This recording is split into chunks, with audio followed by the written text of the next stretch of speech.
Hello, everybody. Welcome to Shelfside Spurs Show, the abbreviated version this week. They're blaming me. We obviously couldn't do it on Thursday as usual this week because we were playing last night, so we didn't want to clash with the games. So we touted doing it on Friday, and then I realised I didn't actually respond to everyone who said they're available, saying yeah, we'll do it on Friday, until about 15 minutes ago. So Rez is here as planned. Jens is going to be on as soon as he's just having technical difficulties. So he'll be on the stream as soon as he logs in. And Kevin is now out on the crack in Ireland. Ireland somewhere. Yeah. And we've got a special guest, Suze, as well. I don't know if you can see it on the... I can see her on my panel, but you can't see her on screen. Just Jens trying to sort out his... technical difficulties live. I'll kick off the show as usual with Spurs on this day in history. It's quite a good one. It's relevant to you, Rez. And Jurgen Klinsmann's infamous diving celebration is seen for the first time in England as he notches a goal in his debut against Sheffield Wednesday at Hillsborough. In what was a pulsating game, Spurs came out on top in a 4-3 win. Ozzy Ardila's attacking mentality was there for all to see as he plays with no less than 5 forwards, having Ili Dimitrescu, Nick Barmby, Darren Anderton and Teddy Sheringham alongside the flying German. The latter 3 also netted a goal apiece in the victory over the Owls. Brilliant. Yep, so probably just before you started supporting us in real earnest, wasn't it? Because was that had been the first time he joined us? So that was the second time he joined us when you saw him at Wimbledon, wasn't it? So that's right. Yeah. Don't know if you remember that one, the old diving header. Yeah, no, I remember that because I was sort of I would have been 18. That was the summer. That would have been 1996, wouldn't it? Yeah. So I'd started, getting a bit more thing. Obviously, my first game was a couple of years later. But I'd started sort of becoming a bit more interested. And I remember that because it was like, wow, we won 4-3. We're going to be top of the league. I didn't know much about football, but I remember. Like 4-3 edging us to the top of the league. Yeah. little did you know. Little did I know, exactly, yeah. It wasn't dull, was it? When Ozzy was in charge. The flying 5 up top. Yeah. Yeah. 5-0-5. Is it working now? It is, yeah. Good work, Suze. Yeah. Suze to the rescue. I mean, I remember she sorted it out last time, didn't she? So yeah, she's the technical one in the family. Go and get Suze. She's your technical director. Absolutely, yeah. Go and get Suze. She's the parateacher of the Jens world, isn't she?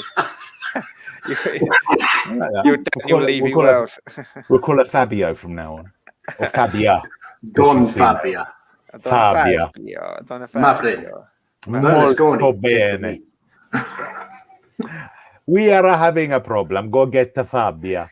It's okay. Don't worry. It's okay. Apologies to all Italian and people who have slightly Romance language accents out there. Jens, did you want to admonish me for the cock up over the confusion over if we were doing the show tonight or not? Did you want to have a... No.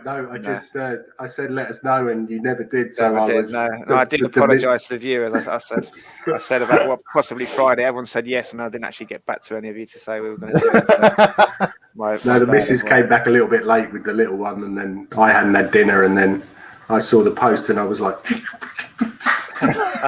that's commitment to the cause. Where's Kev? Out on the piss in Galway. No, he's taking his dog for a walk, so he reckons he'll be on in about 30 minutes. Okay, I'll keep an eye out for him so he's not stuck in the back room like Dovers was that whole show. I'm looking out for you, Kev. I'm looking out for you. He was well impressed with that, wasn't he? He was, yeah. He was. I was just saying Let me in. I was just saying to Rez backstage there that it's Dovers' 30th birthday today, so happy birthday, Dovers. Was it? Happy birthday, Dovers. I got him one of those messages from Ledley King, so he wished him a happy birthday. I'll put it on the group later, so everyone can see it. It was quality. Ledley wished him a happy birthday and gave him a little message that I'd put and stuff. Good old Ledley. Good old Ledley. Go on, Ledley. So I got back and I was kicked up on the couch. It was like about 6:30. I was like, damn, we're supposed to be doing a podcast at 7. So I hadn't written anything or prepared. Not that you can probably tell there's much difference or preparation going on most of the time. I think it's because it's so masterful anyway. Professional, you know, but you know, you haven't even combed your beard. Seamless. You know, No, I haven't I'm a bit disappointed. We didn't start on time. There's only 3 of us. Yeah. Ultra professional. So Absolutely. take 2. Moving swiftly on. So as you can see from my dicky, Tottenham 1, Man City 0. The match talking points. Come on, you Spurs. What a start to the season. Yeah. What a start to the season. I bet none of us predicted that. Well, I say none of us predicted that, but somebody did. Yeah. I think the wish was the father of the thought on that one, you know, to be honest. Oh God, I hate Man City so much. Yeah. I kind of noticed that on Spurs Community recently. They're just arrogant, aren't they? Yes. Arrogant, very arrogant. Have you seen some of the crap that they've been coming out with? Yeah. Like one of these guys posted up something about Son, how he's, you know, he doesn't hit the heights that he should do as a forward, and it's like he's not a centre forward, he's a wide forward. No, he's the wide forward, exactly. And it's and one of them said, a Tottenham fan said, so name a Man City player before 2000, and he said Colin Bell. And it was like, oh, there's a surprise. The guy who you've got a stand named after. Yeah. I love the fact that is technically the bell end. The bell, a bunch of bell ends. Yeah. That just really shows the level of self-awareness at that club. What should we call this stand? Let's call it the bell end. It's kind of a glimpse into what we'd be like if we got the oil money, wasn't it? Because I'd like to think we would be a bit of humility, but I doubt we would. People like Noel Gallagher, you know, they've gone through all the shit time. So in a way, you kind of think, yeah, okay, fair enough. They're a good club. They were still getting 30,000 when they're in Division 2 and whatnot. If anyone deserves it, but they just haven't shown any humility whatsoever. They're just very arrogant. I think you get so many. Yeah, you get so many hangers on as well. You get people who've never, you know, supported a team before, and then all of a sudden, oh look, they got lots of money. They're buying all the best players. I'm going to support them. Chelsea. Yeah. Plastics. I mean, I think with Man City, there's a lot of semi-plastics. It's those that basically sort of abandoned the club when they were doing badly or just couldn't be asked to go, who have now returned. I don't think they're not winning a lot of new fans. They're not winning people over because it's just they're not a London club, and that plays a massive part in it. I think you know. I don't know if you ever went to Main Road, but smack in the middle of Moss Side. Not a nice place to come out of. My dad took me there for my 20th birthday, and so he knew a Man City season ticket holder. And we organised some corporate, so we had lunch beforehand, and it was lovely. And what's corporate lunch in Manchester? Chips and gravy. Hi. It wasn't bad. It wasn't gravy. It was jus. Of course. Sorry, frites avec jus. Mange too. But Sergei Rebrov scored the winner, and that was our first win away that season in February. And then we got a taxi back to the station. We got on the train, and I've never seen so many bloody noses and black eyes. They had a right rumble in Moss Side because obviously the locals are joining in as well. So a bit like Tottenham.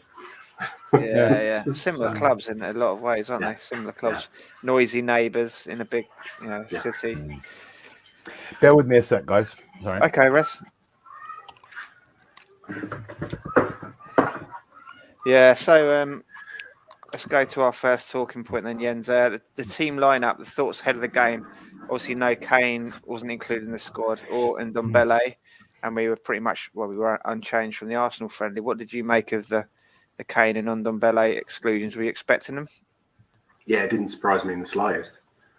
I didn't think that Kane would play, and I'll be surprised if Ndombele ever plays for the club again. So I was a little bit surprised that Tanganga started. I thought that he might go with Doherty because he knows him so well. And I have to say, when I saw Dyer and Sanchez, I actually predicted we're going to lose 3-1 because, they're not. Without Toby, that back line looks a little bit somewhat lacking. Yeah. But they played out their skins, and I was well impressed. As someone said, I might be going ahead of myself a little bit, but they looked so confident because Skip was there, and Skip was offering the out ball. Just like when Dyer used to play in front of Toby and Vertonghen, he was there and he was offering the out ball, whereas under Mourinho, it didn't really seem to happen. Even when we went long, you could see that they'd discussed it tactically because we kind of knew Sam wasn't going to beat him in the air, so you could see everyone dropping off to win the second ball. It was like just common sense, really, isn't it? Like rather than Sonny hasn't won the first ball, and then what's going to happen now? You could see him in the stadium. You could see them when Sonny was going up with it. He was kind of just make a sort of semi-challenge for it and then drop off to try and win because he knew he wasn't going to win the header against the second ball. Very good. So tactically, very good. Rez, what did you think? Did you expect Kane and Ndombele? Easy for me to say to feature. I didn't expect Kane. I'm still not certain what's going on with Ndombele. Or I can't draw an analysis as to what's happening with him. Because there's been no, from what I see, I might have missed them, but I've not seen any noises that either he wants out or that the hierarchy want him out. As I say, I might be wrong. I might not have seen it, but it's surprising. Sorry, you gonna say? There's links today, actually. Yeah, there's been stuff on Spurs community for most of the week. Right, okay. Saying that he wants to leave. That he wants to leave. Apparently a lot of it is due to the fact we're trying to get rid of Musa and Aurier, who are his two best buddies. Of course, and they obviously hold his hand. They obviously hold his hand or hold something in the showers, and that's why he can't stay anymore because 200,000 is not enough without your mates. Yeah, I don't see anyone paying him 200 grand a week. No way. Right? They've all seen. I mean, in terms of what he's going to be later on in his career, at the moment there's no way to tell because he's got those flashes of brilliance coupled with periods of anonymity. It's very sorry, Karen. And so, who's going to pay 200 grand a week for that? He's not a proven player. The only reason we paid it is because we desperately wanted him. It's very odd because I was saying to Rez backstage, it's not like he's going around stropping with a face on, like making it like he's unhappy. He's like, he looks a bit trim, doesn't he? And he's going around laughing and joking with all the other players. So I said to Rez, maybe it's like he already knows where his future is. A deal's been agreed, maybe with one of the Spanish clubs, and they just can't register him yet. And we're doing a swap deal or something, but it just can't be finalised yet. So he knows what's going on because he looks quite contented, doesn't he? It's not like he's kicking off or he's unhappy. He looks fairly good in his skin, to be honest. But sorry, go on, Jens. I think it could be immaturity. Hi, Mr. K. I think, all right, Mr. K, you legend. I really think that it's maybe he will blossom a little bit later. But it seems to be. I used to follow him on Instagram, and the only pictures you get was him with his Gucci top on, saying I'm going on holiday or I'm on an airplane or I'm something like that. It's very rarely anything to do with football. So I'm not really sure where his head's at. If maybe moving abroad, as I said, maybe he's a little bit too immature, and maybe moving abroad was it was a little bit too early for him. When he was disgruntled last season, he looked like he had the weight of the world on his shoulders. I don't know, he was going around shoulders down and not interested, not engaged with anyone. But it's just his mood seems different this time. So I think he must know where he's going. There must be something agreed. And we can't plan because we don't want to injure him. And he's key to one of the big deals that Paratici's trying to get across the line. Maybe. Rather than pay a transfer fee, he's using Ndombele's value to get that. Because out of the assets that we would be willing to part with, he's one of the most valuable. Ironically, the other one is probably Sanchez. You know, if you don't count Kane, yeah. You know, well, as I say, willing to part with. The whole Kane thing is just a whole other story. But yeah, I mean, I wouldn't mind. I wouldn't be heartbroken to see the back of him. I wouldn't necessarily be trying to kick him out the door, because there's talent there. Yeah, there's talent there. Massive talent. Yeah. It's just who's going to be able to pull it out of him? You know, in his entire career, the only time he's really given, you know, service on a consistent basis was before he came to us. Was he at Lyon? Was it? Lyon. Who was the manager there? We should get him in as a coach. Yeah, just for him. Yeah, you know, he's the Ndombele coach. We actually looked it up, didn't we? It was someone we know. I can't think of it. It was Louis van Gaal. I think he was his manager, wasn't he? We did look it up on one of the previous streams, and he was a strange man, wasn't he? Kev's going to be on his way in a minute. Okay. I shall keep an eye out for him. Yeah, keep an eye out for him backstage. Yeah, let's hope he's. I bet he's at the moment. He's just propping his picture up in the background, so it falls down again this week on camera this time to make a proper scene of it. You should have heard. You must have heard the glass smashing when it happened as well. It's like, I was going to say, I'm surprised that your map's still there, Rez. Yeah. In fact, disappointed, not surprised. Mine's secure. You know, the ghost of Galway. Where are you, Rez? We need a ghost of. I would say, I'm in London. Town. Yeah. We don't want to. I'm trying to think of things. No, I'm just trying to think of a word. The Houri of Highgate. It's not Highgate, it's Archway, but I couldn't think of anything being with A. Difference in it. Dearie me. We're going, lucky me, you're streaming. Great to see you. Cheers, Mr. K. Nice one, Mr. K. Yes. Legend that you are. Here's Kev. Speaking of legends, from one legend, Mr. K, to another one. Here he is. Have you got any special effects for us this week, Kev? Anything like to fall down in the background? Any special effects? Any explosions? No. Your hair's looking a bit windswept. It was near accident, a near miss. Yeah, looking sharp there. Your hair's looking a bit windswept, Kev. It was a bit miserable here today. Is it? Horrible autumn weather. Yeah. Yeah. What have I missed? We've been talking about Ndombele. Have you got any thoughts on what's going on with him at the moment? We're saying he seems a bit contented. Last year he was sort of sulking around the place, but he looks like he's in good spirits this year despite not featuring. So we think maybe something's been agreed and he knows where he's going. He's being used as a make weight maybe in one of Paratici's deals. No. Just hasn't. We don't want to get him injured or something. Yeah, definitely. Yeah, something smells. As Enigmas goes, he is a bit of a big one. But you know, there's a bit of a mystery about him. He looked great in bits, very small parts. What can you say? Yeah, but saying that John saying that he might be involved in one of the deals, I did hear that Inter were in for him last year. They were. So do you think it might be something to do with Martinez? Maybe, or Skriniar. What's happened to wages, though? That's the trouble. Yeah, that's true. Or Juventus in the Ronaldo swap deal. Yeah. There is lots of links with Ronaldo. You know, the fact that Paratici took him to Juventus, the Nuno's agent and Ronaldo's agent. There's the link there, isn't there? So it's Mendes, isn't it? And the wages that we paid last year for Bale. I mean, Ronaldo's got to be on similar, isn't he? So we can probably do it. It's whether Ronaldo fancies coming and playing in the Conference League, isn't it? Really, probably not. You see what Mr. K's just said. All the chat is about Sarr right now. I'd take him in a heartbeat.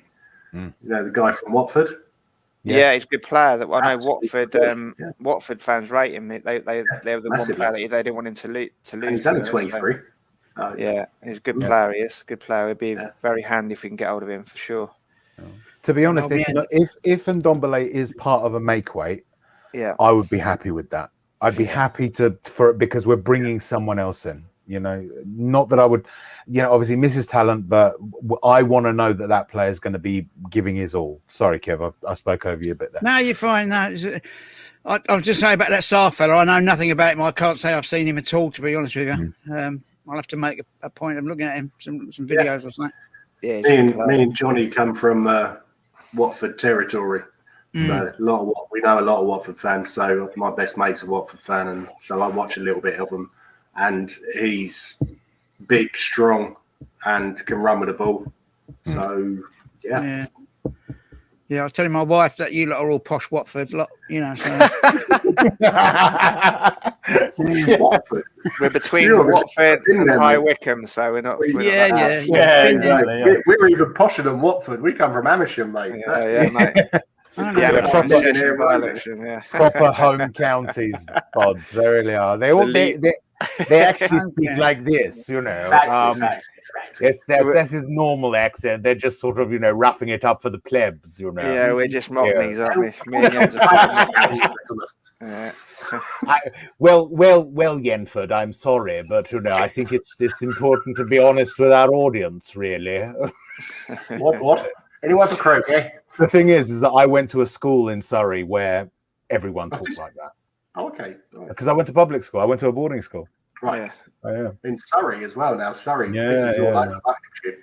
Yeah. So, come on. If I spoke proper Bucks, I'd be speaking like this. Well, yeah, it was that's the thing. I mean, I grew up on a North London council estate. So before I went to this place, I used to talk proper. I was a proper North London boy. English. But I had it knocked out of me quite violently within a few months of arriving. My headmaster's cane. Yeah. Yeah. Mr. K's put out there's lots of talented youth coming out of the French leagues. Clubs that are having to sell young stars to generate cash. We haven't really done that well with French players, are we? And G and who was the other one we had over? And Kudu, yeah. And Ndombele. And Ndombele himself. Beginning with N. Well, French players beginning with N. Apparently we're in for that. Ayor, yeah. And also apparently he has the same attitude problem as Ndombele. For God's sake, really? Due diligence, yeah, due diligence. Yeah, exactly. What you mean? He doesn't train well. He likes McDonald's. Yeah, sign him up. Stan Booley as well. He didn't do particularly well for us. Right. Yeah. So, mind you, he wasn't really particularly young. He was probably over 30 when he came to us. That said, we do have a French star success story. Yeah, in between the sticks. Yeah, you know, a French guy came. Oh, Ginola, you mean? Yeah, that's right. Yeah. Hugo Ginola. I thought you were going to say Gallus. Well, no, he wasn't bad. He wasn't terrible, you know. But no, I mean, Hugo, for God's sake. I mean, what more do you need, you know? A French guy came into my work the other day, and I said to him, I supported Tottenham, and he was like, I don't really like football. You've got that Hugo guy, though. He's a top guy. I was like, yeah. He goes, don't get in the car with him, though. And he started laughing. He likes to drink and drive. He's like, You didn't say that, though, did you, John? You said, bonjour. Je m'appelle John. Yeah. Luckily, he spoke perfect English, and I didn't have to get my French out. Have I told you about my French at school, Jens? In my French oral exam, I was so bad that the French teacher, she said, before we leave this exam, you're going to get one question right. So honestly, I was that bad. She goes, what is the French for table? And I was like, pantalon?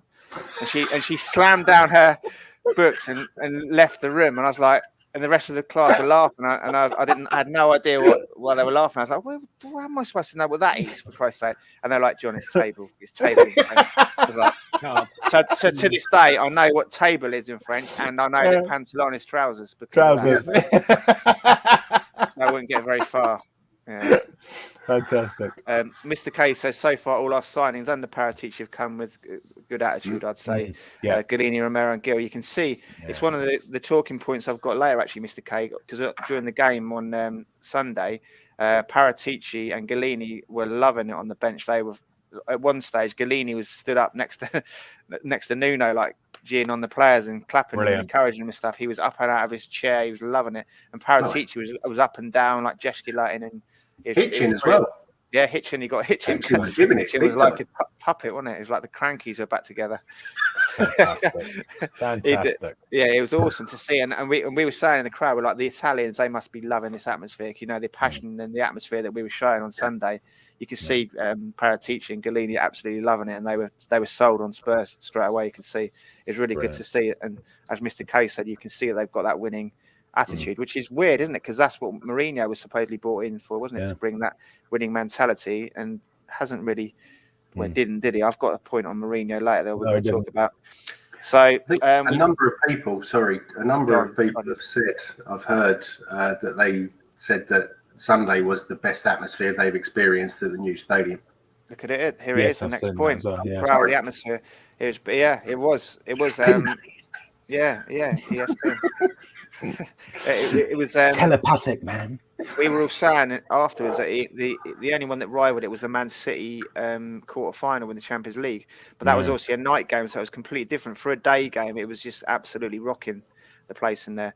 And we think we were saying, I think the Harry Kane situation has galvanised the fan base. It brought everyone, because obviously with the whole Nuno situation, we were a bit fractured, and there was arguments, and Levy was going to get shit, wasn't he? But the whole Harry Kane situation seems to have kind of galvanised us and brought us all together, because he's kind of dissed us and said, you know, you're not good enough for me, aren't you? It works for the fans and the players. And it's kind of, in a weird way, brought everyone closer together. He's made himself the common enemy.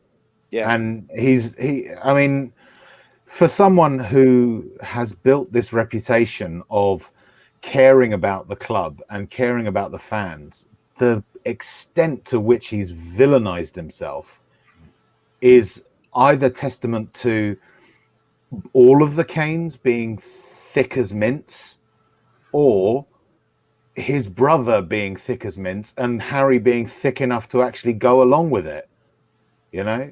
But us saying that, it's not going to endear us to Harry, is it? I mean, all this Twitter business with everyone slagging off his brother, it's not going to endear us to Harry, is it? At all? I mean, I've not engaged in any of that. I mean, I don't use Twitter anyway. I mean, I saw a couple of comments which did make me laugh, to be honest. But at the same time, you see, the thing about it is that this is I think where he would be making a fatal mistake, thinking that he should be concerned about whether or not or him being upset by what is being said about his brother. I'm not excusing what's said about Charlie Kane in terms of the piss take necessarily, but he needs to realize that he has brought this on himself. And it's like opening a floodgate and saying, oh, I didn't want to get wet. Okay. It's going to happen. If you make a mistake like that, undesirable, unpleasant though it might be, it's going to happen. You know, by all means, ignore the extremists, but those of us that are measured and reasoned will still not like you.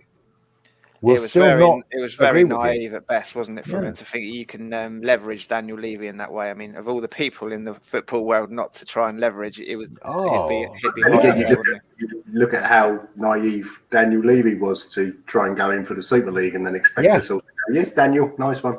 Yeah, absolutely. So, yeah. Absolutely. I don't think he was naive, Jens. I think he doesn't give it. We've discussed before. He doesn't really care what we think. To be honest, with us legacy fans, he knows he can replace us if he wants with his worldwide market, doesn't he? So he doesn't really care what we think on that. It was only because peer pressure from all the other clubs dropping out. I think that I think he'd have been one of the last ones to. Well, he was one of the last ones to apologise and drop out, wasn't he? I think he was holding quite firm, wasn't he? Like, we're going to go ahead with it. We're going to stick with Barca, Juve and Real. So he was one of the last ones to put out. Yeah. See, this is the thing. I mean, I can understand why. Sorry, did I speak over someone? Sorry. Yeah, no, I was just going to ask Kev, crowd atmosphere. You've been to a lot of big games. What was the best one that you ever experienced at the Old Lane or even away? The Old Lane. Ooh. I don't know. There's so many. Yeah. I couldn't pinpoint one particular one. There were just so many that, you know, some turnaround games. There were some we even lost that were great games, you know. We beat Liverpool 3-0 one night in pouring rain. It was 0-0 at half time. I think we beat them. I think it was 3-0. That was momentous occasion because Liverpool were at their prime in those days. You know, to beat them 3-0 at any time, you know, was special.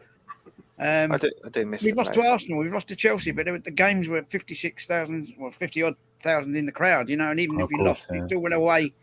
You knew you'd seen a game, and you knew you'd seen commitment from both teams. And you know, those were the days. I said it before. You saw the opponent's players, and you didn't hate them. There were still players. You know, the likes of like you see Dennis Law and people like that, and Bobby Charlton's. They were all playing Georgie Best. I was privileged to see all those, and you liked them as a player and you liked them as a person. And they were a laugh at you. Didn't detest them like you wouldn't like today. We hate Arsenal players. We hate Chelsea players. We hate Man United players. That's I don't know why. I think it's easy to hate does add to it, though, doesn't it? The hatred does add to it. Like some of those Arsenal and Chelsea games in the last few years at the Lane, when they do make it corner. They do make it easy to hate them. True. Because they act like an elite. Yeah. They act like they're a step above the rest of society. Whereas the older generation of football player, even though they might have been wealthier than your average supporter, they still mucked in. I mean, there were stories of what's his name, players like Graham Roberts and stuff like that. You know, coming to I don't know if it was the Bell and Hare or the Corner Pin or one of the pubs around the area after a match and having a drink with the supporters. That would never happen today. No. Under any circumstances. There would be no intermixing. And so they're building this ivory tower for themselves, and they put themselves up there, you know. Well, they're saying that a few seasons ago, 6 or 7 seasons ago, I was in the Beehive. Yeah. And who walked in but Tony Gale. Tony Gale, yeah. He was big, wasn't he? He was a big lump, wasn't he? I never realised how tall he was. You're brave. So he was having a drink with a load of old boys. And, it was just nobody gave him any bother. A few people said all right. And, I think that was before that Man United game when the snow came down, wasn't it? Was that the one? Yeah, it was. Yeah. Because we all had to go to the pub because the kickoff got delayed, didn't it? By like an hour. And there was talk whether the game was going to go ahead or not. Hang on. I've got company. Okay. Yeah, no worries. There was talk whether the game was going to go ahead or not. I'm sure that was the game that he came for a beer with us. He was obviously on duty, wasn't he, with Sky or Talk Sport or whoever he's working for. You're right, Kev's boy.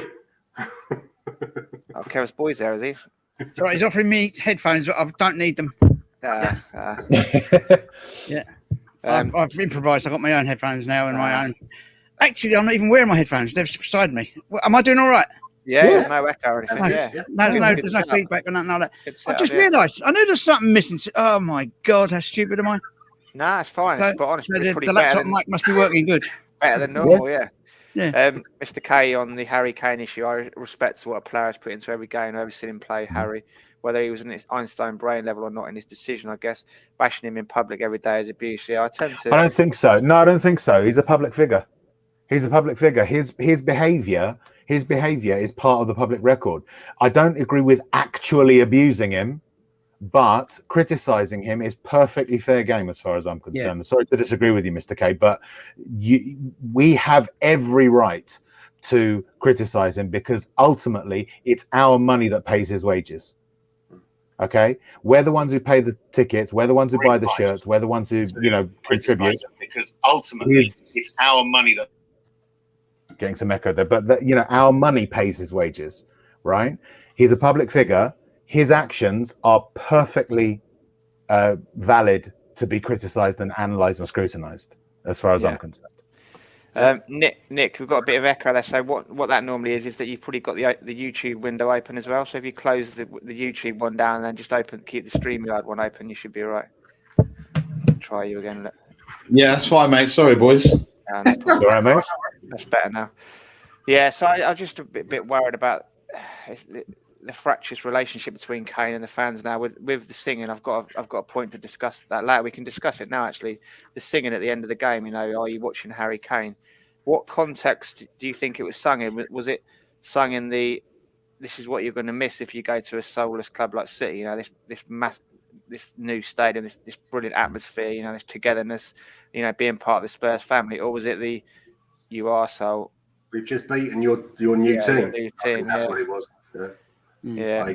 I think that you hear a lot of stuff on forums and stuff like that. Oh, I'd never boo a player, etc., etc. But I think half the people who do that aren't on the forum, so it's just I read a comment on TalkSport that they were on about it, Jens, and one of the guys said, I think you should set the record straight. Spurs fans were just singing, "This is what you're going to miss if you're leaving." But I was like, I don't think so. I don't think so. It was a bit of a, we're beating your new team kind of thing. Yeah, some of them may have been, but I'd say probably the majority of them weren't. I mean, they're trying to state it's a situation of continuity. We're going to still be here. We're still going to beat us. This is our team, our club. You know, this is what you're going to miss. Sorry, but bye, you know. Yeah, you were part of the Spurs family. You know, it's big. It's a bigger thing, isn't it? To be, I was thinking the other day, for him to be a legend, if he wins a few trophies as a part of Man City, you know, as a bit part player, you know, he's going to get carried along on their coattails. He might win a few trophies. And then when he does retire in 10, 15 years' time, is that going to make him a legend? And to do that, he's going to forego everything that he's built at Tottenham and the potential to be Tottenham's all-time leading goal scorer. Yep. Isn't that more legacy making than winning a few trophies as a bit part player of Man City? Mm-hmm. I just don't understand what's going through his mind. A lot of fans have been saying money, haven't they? But yeah, especially in the way that they do it, it's not even competitive. The whole point of sport is you're competing. It's about competition. It's about being able to genuinely stand up and say, we did better than everyone else. Any trophy that Man City win, the only thing that it proves is that they've been able to spend more than anyone else. That's not competition. It's got an asterisk next to it, hasn't it? Yeah. Really? You know, what does he want to win? Yeah. Nick, welcome to the show. Nick comes to Spurs with us. He's one of our boys in the old car on the way up. So, all right, Nick. He's been on at me to come up. So, say hello to the viewers and say hello to Nick. Nick, what did you make of the Harry Kane chance on Sunday? What context did you have it in? Well, I think like with all of us, I think we're just feeling a little bit bored and sick, and we've just kind of had enough of the saga. It seems to me it's one saga after another, you know. And then, you know, in the week, him sacking his brother and everything else. Didn't you hear that yesterday? Apparently, he sacked his brother. Oh, yeah. Really? Yeah. So I don't know how true that was. We were talking about that at cricket yesterday. Yeah. So it just seems like not just with the Harry Kane saga, but with everything else, it's just one stumbling block to the next with the Super League, with Levy, with everything else. I mean, another thing with Levy today, I bought tickets for the game on Thursday night, and he stuck a £7 admin fee on top of the tickets. You'd think they'd be giving them away, wouldn't you? So bearing in mind, the adults were £20, the kids were £5, and he stuck £7 admin fee on top. And bearing in mind that everything's digital. What are you administrating? Yeah, exactly. But me clicking a button and doing it myself. So yeah, I mean, I guess it just seems like it's one thing after another. So you know, I think, you know, he could have come out earlier and made the statement earlier than he did when it all started going on about when he was due back or when he wasn't due back or everything else. And you know, I think again, like, you know, love it or hate it, Levy's come out again smelling the roses a little bit in the situation, and you know, the other Kane's come out of it looking like a bit of a fool. But you know what, with that statement, the problem with that statement is that he used it to have a go at the fans that were calling him unprofessional. It's like, what are you doing? You know, do you remember before the end of the summer when I was having a go at Daniel Levy because he had this tendency to sort of be childish and sort of like, you know, take his revenge. Yeah. It's like what Kane's. My thought again is, you're a grown man. Grow up. Do not attack the fans. If anyone is able to rehabilitate you after this for the lack of professionalism that you've shown, it's the fans. Don't attack them. Yeah. You know? You can see that last game of the season, you know, and he was walking around, and it was very much like when Eriksen did the same thing. You could see when he was walking around, he was taking it all in and almost saying goodbye. But it's now where we've had the situation with Messi and everything else coming out, and now Lewandowski saying he wants a new challenge. It's almost put Kane. It's almost made him even stupider than he has been by kind of his actions. Because obviously the Messi situation didn't just suddenly drop out of 20 minutes notice. You know, everyone in the footballing world would have known that was happening 2 or 3 weeks ago. Silly when he went on that Neville thing, trying to name his price as well, like saying, "Oh, if Levy gets a bid for 100 million, we might have to talk." You can't speak for Daniel Levy, mate. He might have said to you, "Yeah, if we don't qualify for Champions League, we're open to let you go," but they're not going to let you go on the cheap, mate. And then Neville even said when he said 100 million, he said, "Actually, I think the number might start with 2." 2, yeah. And we all thought 20,000 deal. £20 and a packet of crisps. Yeah. So coming around to Kev then. Kev, the point on screen, do you think the players have been galvanised by the Kane situation and they've sort of grown stronger and closer as a group? Players are generally captive. They just go with the flow. But I think in this instance, I think they have. I particularly think they have, and they're getting stronger together. Not 100%, but I think there's a movement there. And I think also with the press, I'm switching that story slightly. With the press, slightly have turned as well, because the press always love a story. And they first of all, they want Harry Kane to go, and now they're building up a story where he's cheated on them. And they're looking at it from that point of view, and they're making a story on that. Truly, they don't know what they're talking about because they just want to build a story. But the message is coming across that, well, what is Kane actually doing? You know, and is he doing it? And he's in the wrong. You know, they're making a story that way. It's not, not 100% what it was last week. You can't sell them now, with 11 days to go. I mean, and buying clubs or selling clubs will know that we've got 150, 160 million. So there's no way that we can get any replacement in now, is there? So I can't see how we can sell him now. Got to be another blank, transfer thing, yeah. So well, they'll just change Sonny to a forward on the official website again. That was funny. He's now forward. Yeah. I love Sonny. I've got to say, through all of this, the thing that's happened is that it's really made me appreciate Sonny, especially after he signed that new contract. And like there was talk on the forums to not sing Harry Kane, he's one of our own. And a couple of people turned and said, "Well, sing it as Sonny." And people said, "No, he didn't come through the academy." And it's like, does that matter? Because he's really shown a lot of affection for the club. He's shown a lot of love for the club and for the fans. What's wrong with it just because he hasn't come through the academy? I loved what he said after the game. He said he was enjoying watching the game. He said on the pitch, wasn't he? He said he was enjoying cheering on my teammates and joining in with the crowd. He goes, whilst I was playing. You got to love the guy, haven't you? You got to love the guy. Absolutely. Adore him. I really do. So that takes us on to my next point. Nick, do you want to take this one? Chicken or egg? Was the crowd responding to the effort and performance, or were the players responding to the crowd?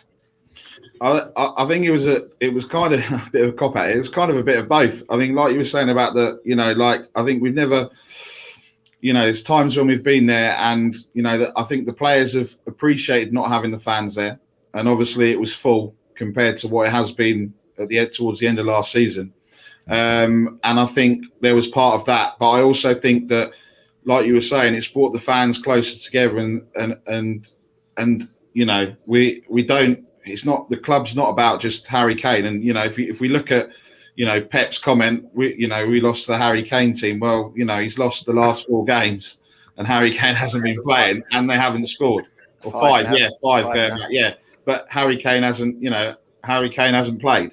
And I think Hugo was very diplomatic in his comments about, we'll obviously, we respect what's going on outside of it. And I think that, he had to, that was quite a, being club captain, he's got to kind of take the spot. But he was very honest in what he said, and I think that, I think the fans are now, we're more together than we probably are. I mean, it kind of helps that, our friends down the road are just an embarrassment with all their signings and what's going on down there. But I think it's I think that I think that.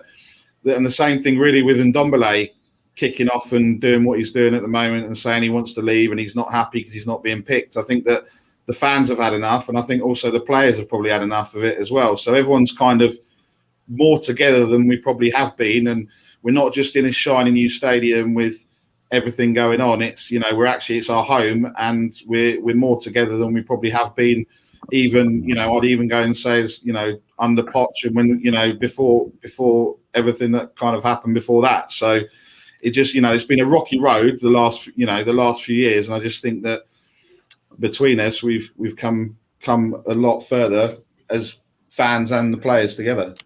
Go on, Riz. Can I ask a question at this point, John, to everyone? Yeah, go on. Do you think that this return to the stadium after the lockdown is actually more of an actual taking possession of the new stadium than the official taking of it? Because I always felt there was an element of distance between the fans and the new stadium, but that maybe the lockdown has given us an opportunity to actually say, right, now we're really going home. Does anyone get that sense? Yeah, I think, to be honest, I thought when I went down at half time, my first game there, and I could actually get to the toilet within 20 seconds, I was like, I like this much better than the Park Lane having a queue for 15 minutes. No, but I get what you mean. I think a lot of people, when it first opened, everyone was just sort of walking around like, wow. Yeah. There's a lot of pent-up emotion involved in this new season now as well.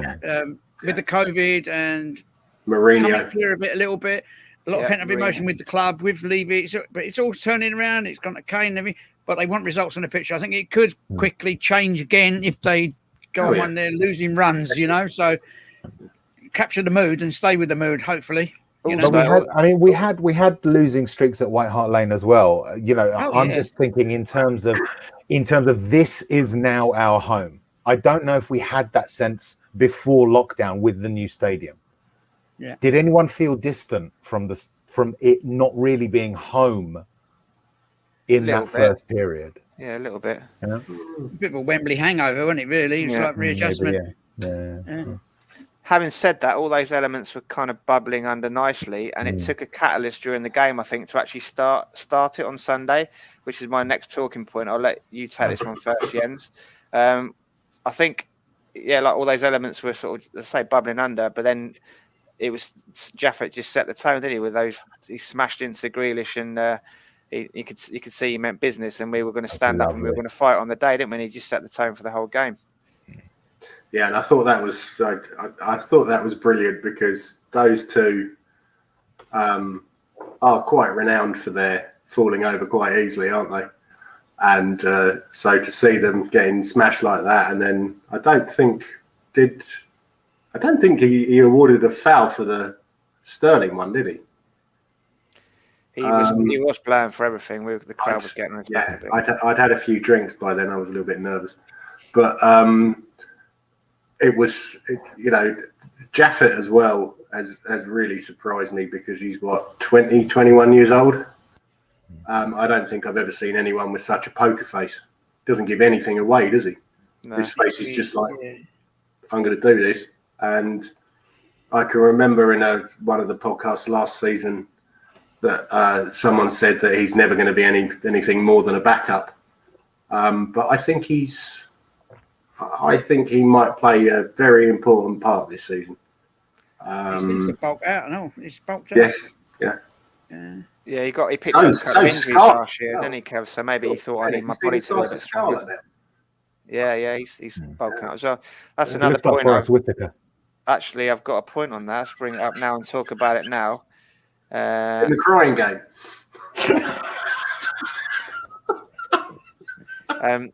So yeah, that's another thing I noticed on Sunday. That how much fitter and stronger they were. And 70 minutes to 90 minutes, last year we were just tailing off, weren't we? And Mourinho had a lot of criticism about his teams weren't fit and whatnot. But I noticed on Sunday how much fitter and stronger, even in the Chelsea and Arsenal games in pre-season, Nuno's put a lot of time into getting everyone stronger and fitter, hasn't he? Do you, in view of that, do you think Mourinho was only ever like a little tourist and he was only there for the sacking money? He took the job because he knew he wasn't going to succeed and he would get the payoff. I mean, it seemed like it was half-assed. I think he wanted to get revenge on Man United and Chelsea. And unfortunately, he thought that he could work with his squad and make it into a great squad and then realised that there were even some of the players that he signed were not up to scratch. I'm not sure that I think he's still very competitive, even though he's getting on a bit. I still think he hates losing, so I'm not 100% sure about that. Yeah, and I think watching the All or Nothing documentary, you kind of saw a different side of what I guess the media sort of gave us of Jose. and you kind of thought, okay, this is something's going to happen, and then all of a sudden, the cracks started to appear quite quickly, and it was then the media again that kind of jumped on it, and then it, I mean, that it didn't really. He's the king of pouring petrol on it, though, isn't he? Exactly, and he didn't. Then gets the same. I mean, if you take Luke Shaw for example, what a different player he is now, and I think that there was that game that Tanganga played against Liverpool, and then you thought, oh, this is going to be the start of it, and then it just gets shoved to one side and everything else. So, like you say, Jens, I don't think he was there just for the just to get sacked to make the money, because I think he's that type of professional that he wants to win. And it, like you said, he could have could you imagine, I've turned Spurs into this sort of team and I've won a trophy. You could just see the headlines, couldn't you? So yeah. Speaking of fitness, Jay Ashraf has just commented, great show. Since we're not likely to make any money back on Dembele, should we just do a straight swap with Burger King? Yeah. With who? Yeah. I think it's already. I think it's already agreed, Jay. Put him on the spit. Yeah. He'll catch fire. There's that much fat. It'd be like putting me on the spit. Sorry, I said last week, didn't I, that really pissed me off when he was disrespecting the captain's armband last week, putting it on and laughing and joking because he's the least likely person to be captain. It's basically proving how unprofessional he is and laughing at his unprofessional. And so I think that must have pissed off Nuno as well, because he hasn't featured since. I think he might have burned his bridges. I really do think he's burned his bridges. And this is one thing that a lot of players, not a lot of players, but players should be wary of. From what I understand, Nuno is a fuck if you piss him off. If you piss him off, he will go mental at you. He's like got this sort of cuddly teddy bear image. But no, I wouldn't mess with him. He's a goalkeeper for a start. They're all mental. They're mad. They're all mad. Don't mess with Nuno, right? He might sort of come across as cuddly, but from what I've heard, he does not like it if players don't commit. You make a joke out of being unprofessional on the official club channels. It's just exactly. It just sums up on Ndombele, doesn't it? Why did they post it then? Yeah. I think, well, if you notice, Jens, a few weeks ago, they posted that video of him running out half-assed and just kicking the ball around. So I think they're deliberately dripping out content to laying show the groundwork. What a lazy, unprofessional twat he is, basically. Yeah, okay. They're very on the ball. They're very on the ball, our social media and sort of marketing team. Speaking of Nuno, that leads us on to my next point very nicely there. So well done, guys. Seamless. The Nuno watch for Sunday, his tactics, motivation, and game management. Let's go around the block. So we'll start with you. Let's go with Kev first of all. I knew you were going to say that. Make of Nuno. I'll just yeah, right. I'm armchair watcher, obviously, but I'm very impressed. I couldn't believe right from the off. It had to get go, and they were doing it. But there was an inbuilt belief going on, and he was involved and he was encouraging everything. It was all. I was a doubter. I really was when they signed him. I really was, but I know it's only one game. But if he's like that all the time, we can't go wrong. We might not win anything, but it's the joy to watch. Attitude, up for it, all that kind of stuff. He had all three, didn't he? Tactics were spot on. He motivated the players, obviously. He got them going and firing, and his game management was good as well, wasn't it? Nick? So obviously I wasn't at the game. I got, unfortunately, LJ. Prawn Sandwich Brigade. He went to the 100 in Birmingham. Yeah, I was with the Prawn Sandwich Brigade. But no, in terms of watching it, I think, if it's kind of getting Spurs playing the way that Spurs should play. And I think you can all sit there and talk about to dare is to do and everything else. But actually, when I heard that first interview about Nuno and speaking about it, there was that belief that you believed what he was saying. He wasn't just saying it because that was the right thing to say, or someone had pushed it under his nose and say it. And I think, with everything, I think it's turned into, I guess, with us and City, all the games, there's always been that fiery moment, or there's always been that bit of VAR controversy, or there was, the penalty in the Champions League and Hugo saving it, and then De Bruyne sitting there going, "Oh, this is us. This is our game, and we're going to win it." And then we obviously, there's always something. And I think that he's got that players to the players to buy into it in a short space of time. Because bearing in mind, we dragged it out for longer than the kids have been off school, I think. So, and they go back next week. So, I think if we like Kev was saying, if we can start playing like that every week, and the fans are there, and the team are believing in the system and everything else, then it's going to be an enjoyable season, whether we win anything or not. We were on the front foot, weren't we? Even Dyer and Sanchez, like they were attacking the ball. They weren't just sitting back and waiting to die, were they? It was like Ian Beefy Botham, wasn't it? You might as well hit out, try and get a 6 on 99, and then try and nerdle a 50 in singles. Like it was just a change in attitude, wasn't it? Set by Tanganga, summed up by him early on. Moura and Stevie were just flying into challenges. Sonny was closing down. We were on the front foot, weren't we? Which under Marino, a lot of the time we were just like camped back and we'll try and hit you on the counter. We were good in transitions, but we also used the ball well, don't we? And I think Højbjerg was helped by having Skippy alongside him. Wanted to definitely. Skippy smashed into a few tackles, and like Jens and Rez said, it protected the back four a bit more, didn't it? Having Skip there and alongside Højbjerg. Højbjerg was brilliant during the game. I don't know if you could see on the TV cameras. He was organising the whole team, talking through them, like moving players around, positioning them, because he played a very specific role. He was on that right hand side to help Tanganga.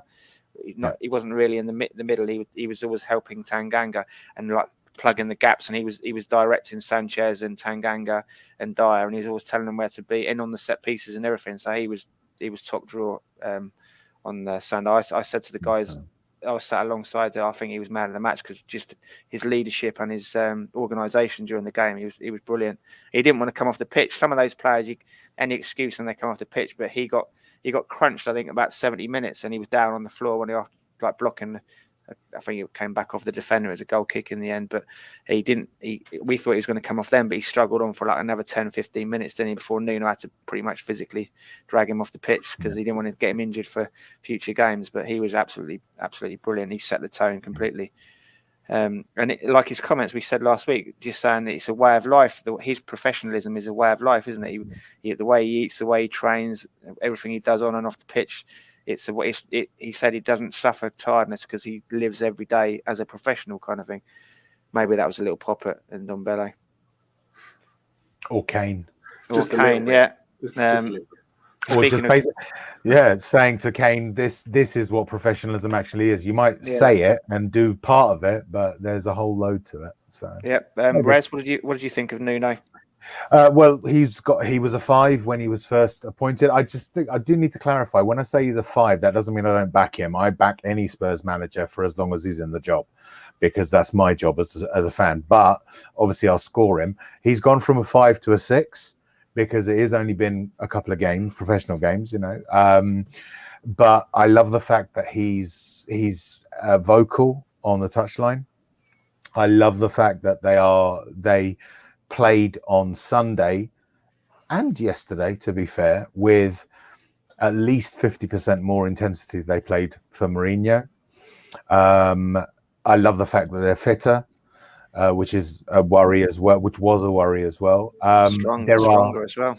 Yeah, absolutely. And you can sense a little more togetherness. There's that thing we had with Poch. With Poch, you could tell they loved being with each other on the pitch, and there's more of that seeming to come through. Maybe I'm fooling myself, but that's what the sense I got.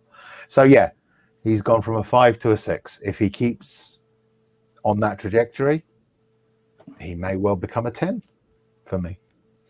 Heady days. Jens? Maybe. No. Well, yeah, I rated him a 7. And I think I'm not going to go mental after one game. So I'll give him a 7.5. Yesterday, I was a little bit worried about that he's going to do a redknapp, that he doesn't want to be in these lowly European competitions. Because the team that he put out yesterday was kind of interesting. But sorry, we're talking about Sunday, so I thought he got it bang on. The way that there's one thing that we missed when I think we missed when Mourinho was there, and that was our pressing. that we'd done so well during the Poch years. And then all of a sudden that just seemed to stop, and it's get as many men behind the ball and hope we don't concede. Whereas even when I think it was the 90th minute or something, did you see all those tackles flying in? It was absolutely brilliant. They kept going until the end. So I think he's definitely one to watch. I think there'll be blips along the way. There always is. But I'm more optimistic of him than I was of Pochettino. Basically because I think we always used to spank Southampton when Pochettino was there. Yet when we used to play Nuno's Wolves, they always gave us a damn good game and quite often beat us. He was quite humble at the end as well. I thought he might, again, sometimes he goes up to the Wolves fans and he was giving it that, yeah. But he just went onto the pitch, congratulated the players, and then he sloped off so the players could have all the praise rather than as I said, in the Netherlands they don't show that. They just cut off to something after the match is ended. They cut off to yeah. He didn't want to get involved. He went and thanked them all like on the pitch, and then he left and let them have all the adulation. If it was Mourinho, he'd have been out there when he like going, yeah. Me. Before we move on to the player ratings, one last talking point. What did you make of the lack of good luck or well done from Harry Kane before and after the game? Big issue, or didn't get anything from Ndombele, didn't get anything from Aurier or Sissoko. Sissoko's a model pro. I think it's bullshit. Nothing. I think he couldn't have. I think he was just in a position where there was just he couldn't. He was damned if he did and damned if he didn't. Which that's not to excuse it. He brought it on himself. But given what he's done over the last few weeks, if he'd said something, people would have slated him. The fact that he didn't say something, he's been slated for as well. He was in a no-win situation of his own making, but it wasn't significant that he didn't. It's because he really had no other choice. I tend to agree with you. Nick? Kev first, then Nick. Me first. Oh, sorry. Yeah. I'm thinking there. It's an odd one because everyone was watching to see what he was saying, and nothing was said, obviously. But then I saw the next day, I think it was one of the papers, I can't remember which one, that somebody said he was congratulating a golf player that was a friend of his or something, and he said, "Well done on your performance in the golf today." Blah blah blah. Gareth Bale. Wouldn't surprise me. I can't remember the exact context of it. It was, and someone said, "Well, look, if he can say that about a golf player that we don't even know about, blah, blah, fair enough." But putting it out there is kind of, "Oh, you're alive, mate, but you're just not talking about Spurs," Or, it's an odd one, very odd. Yeah, and I think. Sorry, Kev, go on. Go on, mate. Yeah, you're fine. No, I agree. I think he was damned if he did something or didn't do something. I think the trouble is, what he has done though is he's always, after you saw at the Euros and you saw before, after every game he would put something out, and now he's not putting anything out. I think that's probably where there's the little bit of disconnect. Everyone's gone, oh well, he's gone quiet because he's not saying anything, but he couldn't, whatever he said, whether he said yes or no, or what, good luck, well done, what have you, it wouldn't have made any blind bit of difference. But I think because there's been that in the past and supporting the team and everything else and everything that's been with it, I think that everyone's just going immediately, everyone's jumping at like, what's happening? Why is there nothing? Why is, just to try and make a story out of nothing. I mean, God forbid what would have happened if Sky Sports hadn't have even leaked the story, What would we been talking about for the last 3 weeks, The story.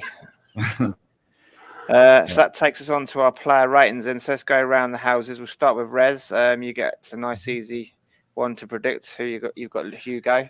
What did you make of him? Marks out of 10, and talk about him on Sunday. 8. Didn't really have a huge amount to do. I think they only had something like 4 shots on goal or something, some silly, ridiculous, really tiny number on target or something. He's great. I love Hugo Lloris. He did fine. He gets an 8 because we won. His handling and his confidence was really good. He was like claiming everything and coming and taking pressure out occasionally. I agree with that. 8. Everyone 8 on that one. Everyone agreed. Yeah. Steady. Jens, you get a nice easy one as well. 4. Yeah, I think 8.59 there. Yeah. He was outstanding. Cool beyond his years.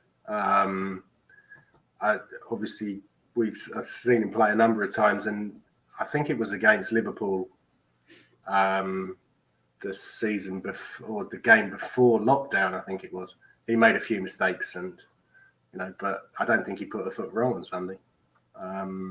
If he can have more games like that, then I'm all for it. Do you think Nuno only took him off so he could get a standing ovation from the crowd? Yeah, possibly, and also he's had a lot of injury problems, so maybe not to push him too much.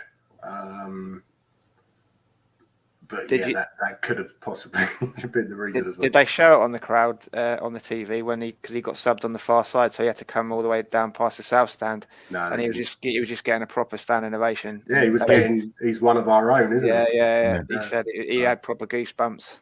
People were reaching out to get a high five as he passed when he was going around. He was clapping everyone in the crowd as he went past. It was a really great moment, to be honest, because he has had a sort of tough year trying to break into Mourinho's team after we were all behind him, weren't we? Really, I think all of us wanted him to play and feature, but for some reason Mourinho didn't want to give him a chance.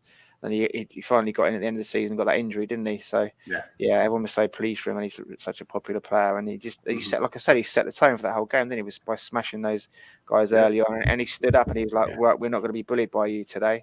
And they targeted him as well. I think I've seen a few articles in the paper saying that was their tactic for the game, to try and double up Grealish and Sterling on him because he was young and inexperienced. But he stood up and there's a very wise head on those shoulders, definitely.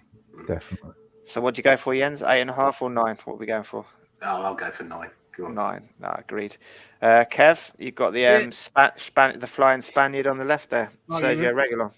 Oh, right, we've done with that one. Yeah, okay. I was going to say, just jump me back a bit to Jaffet. I was going to say, it wasn't only the quality of his game, it was the quality of the opponents he played against. I mean, you can have a good game against inferior opposition, but that was against Man City, the reigning champions. And that, for me, is worth a 9, but we've passed that mark now.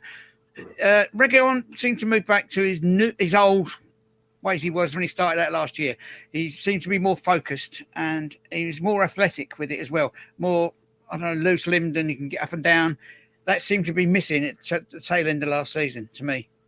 He started off really well, but then he was running in treacle for a lot towards the end of the season last year. But he seems to be refreshed now.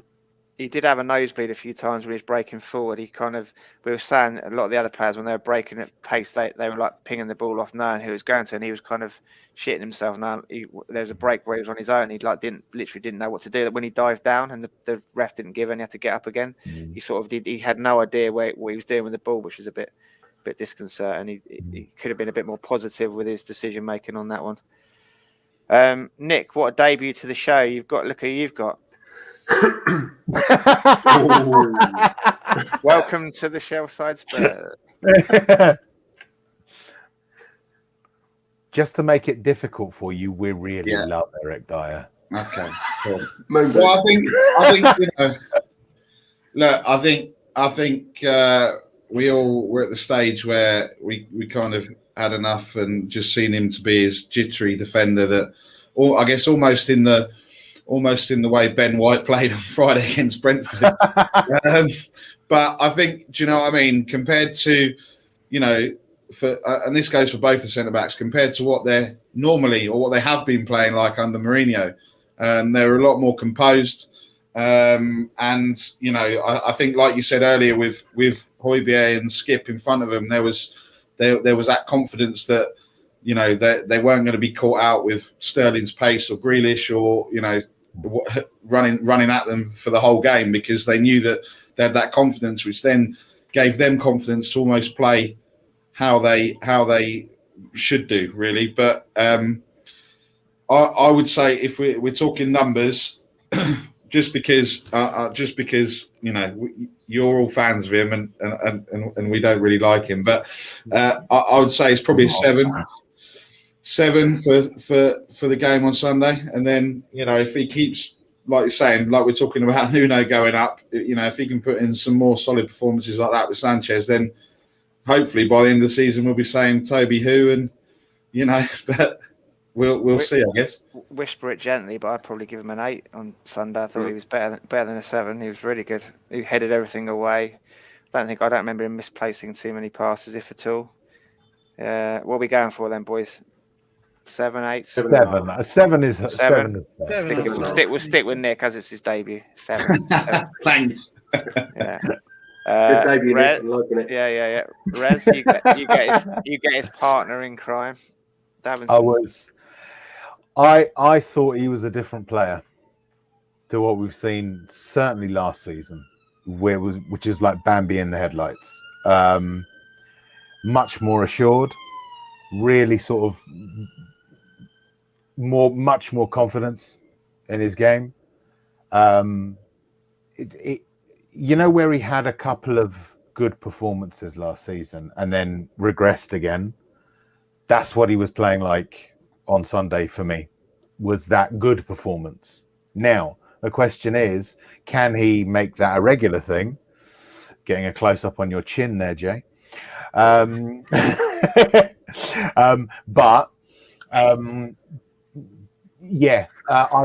give him an 8.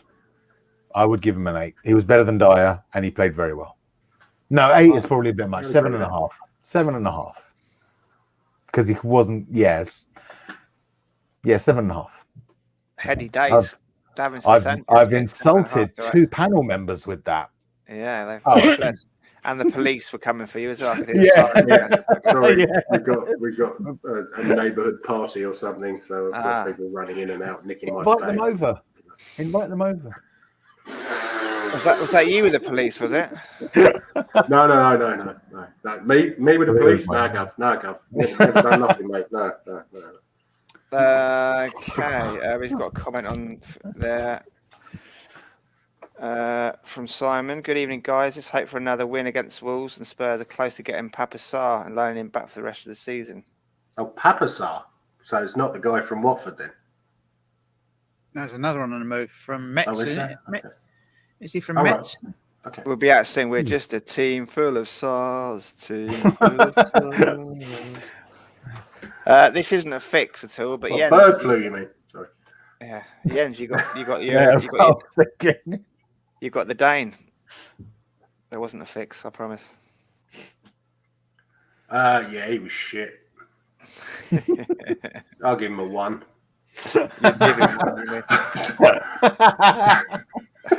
No, I've been really impressed with his progression since he came to us from Southampton, and also in the national team as well. You know that I follow them as well, and yeah, I think he's going to go on to become a little bit more of a Danish legend than Alan Nielsen was, even though he did win us a cup. But, yeah.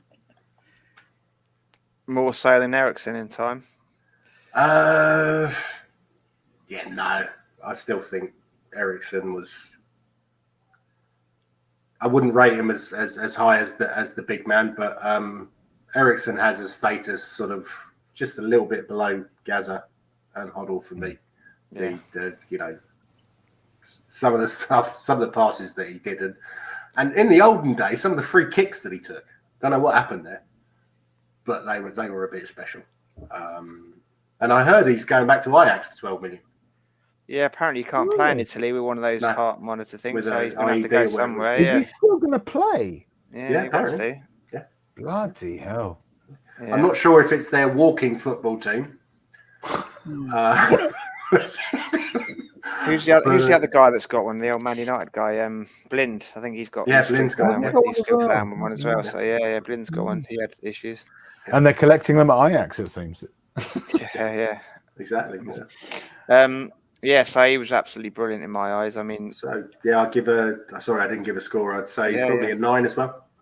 I'd go a 9, to be honest. He was, as I say, just the way he organised his leadership on the pitch, and he set the tone as well. He was very good. Kev, you get the young man Oliver Skipp. Love him. He's a local lad from where I lived when I was living in the UK. His family from Welling Garden City. Yeah. He's got one of his uncles lived in Hertford where I lived, so I know the family. I know the family, not well, but I know of them. I know the women's side of the family more than the male side. Of the Oh family.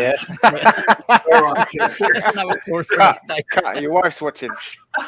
But yeah, I mean, because he's a local boy to me, where I lived for 20 odd years. Yeah, I loved him a bit. And he's come back bigger, stronger, better. He's got a man's head on his shoulders. What can I say? You know, he's still got a lot to learn. I will say that he's still got a lot to learn. He's got the ideal man to learn from, isn't he, in Højbjerg? To be honest, that's the kind of player he wants to be. And Mourinho doesn't give praise lightly, does he? And he said that he'd be a future Tottenham captain. He rated him very highly, didn't he? I think it took him 10, 15 minutes to get into the game. He looked to live, but then again, the first 10, 15 minutes, we didn't really look at the races at all, did we? No. But I think that might have been, And then I thought he was brilliant the rest of the game. Sorry, that's the key. I'd throw him in as an 8. I think, because room for improvement. But as a young boy, terrific. He did well, didn't he? It was good to see him play. He's a winner.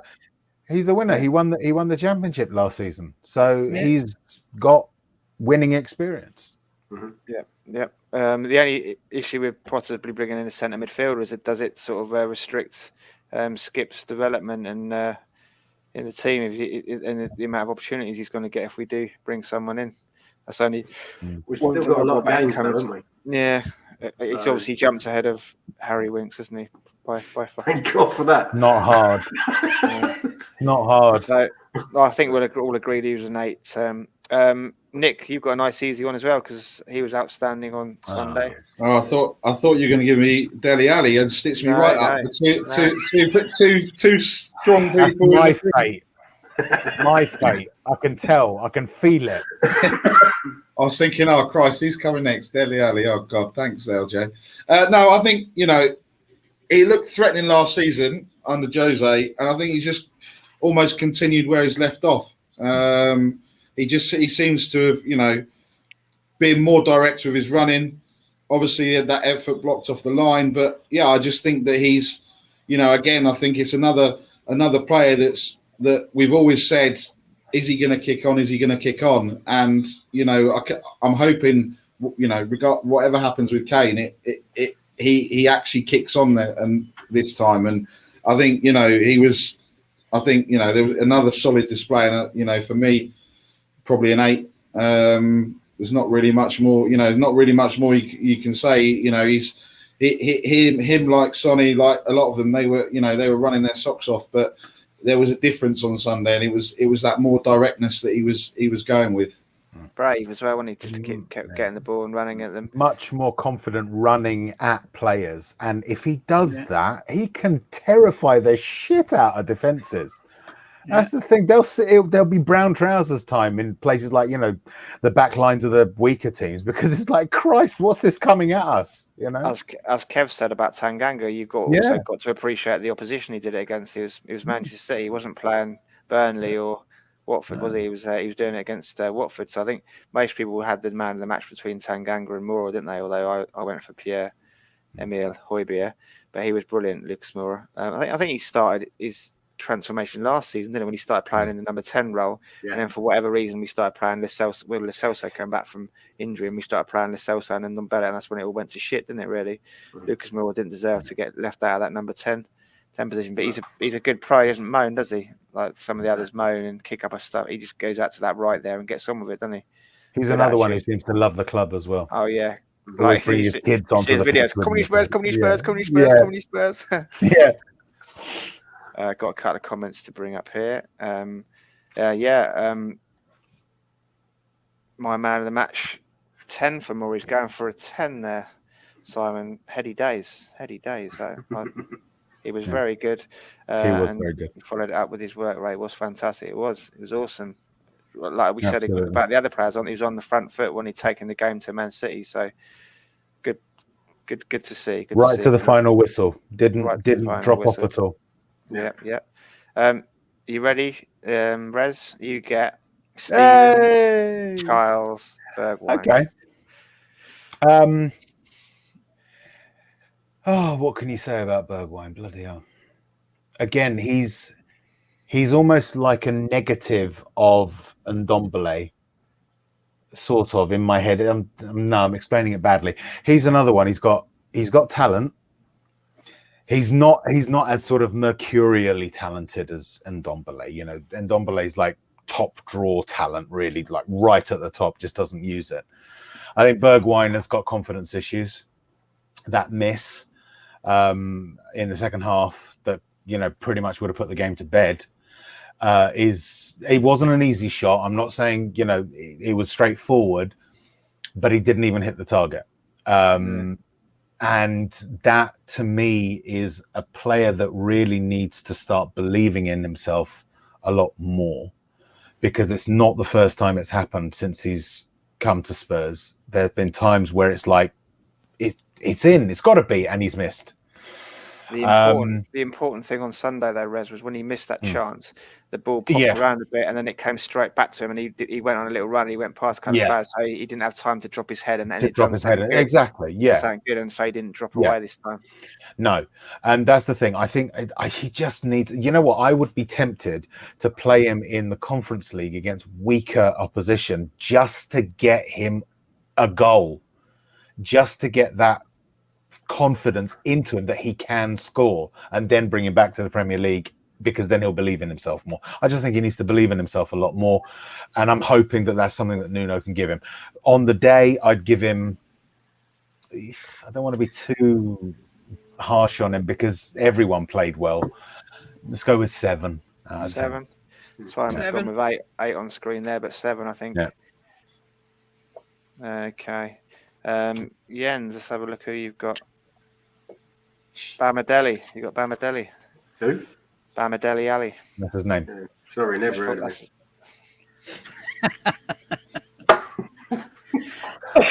I actually didn't think he played that badly. He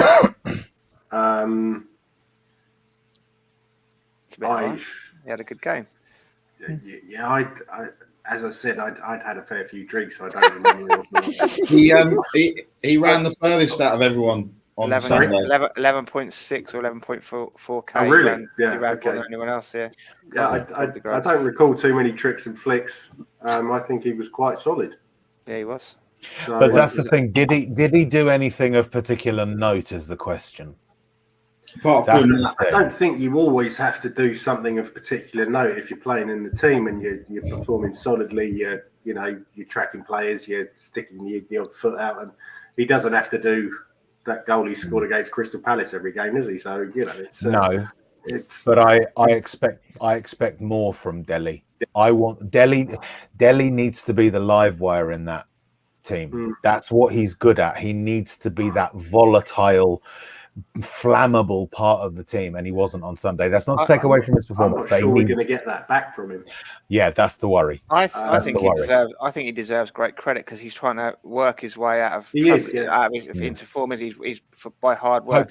He's knuckled down, and he's gonna give his all for the team, and then just hope that his own form comes back into play. So I'll give him credit for knuckling down and working hard this year to try and turn his luck around. I would too. I just hope it leads to the more of the old Delhi.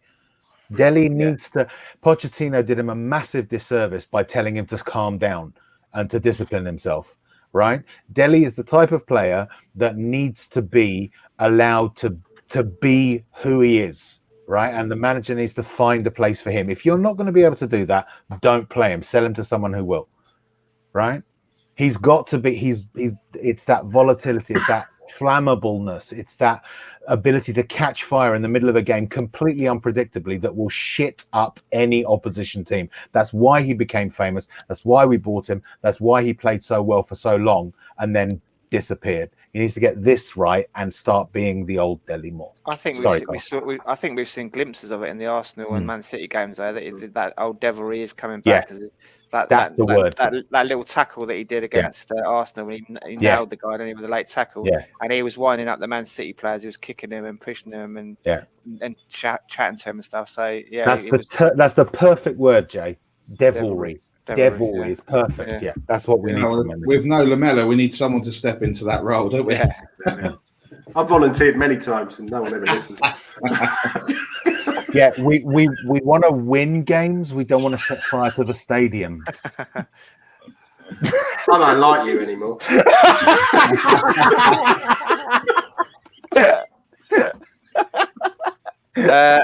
Jens. Very true, that Riz.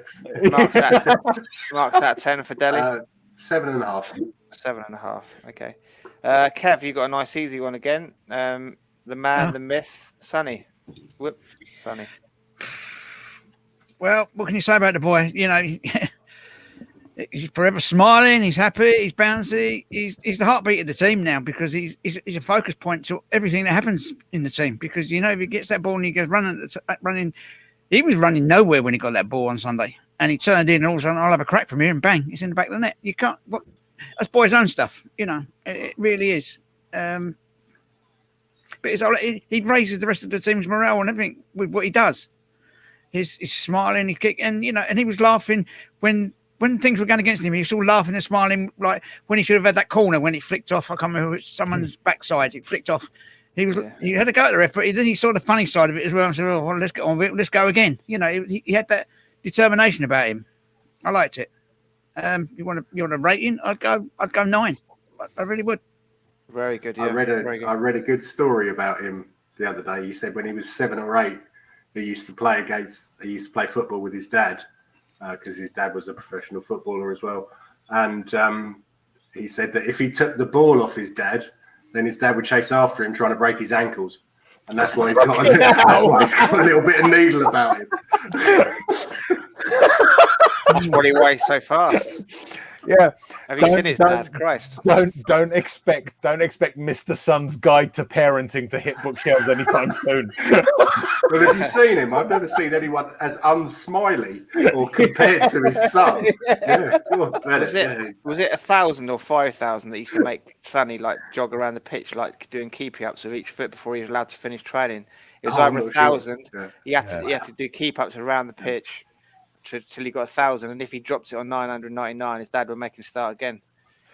I'd have to do it with both feet all the way around. If he did 1,000 with his right foot and he got to 999 with his left foot, his dad would make him start the whole thing again before he's allowed to come in. Yeah, so that's discipline, Korean style.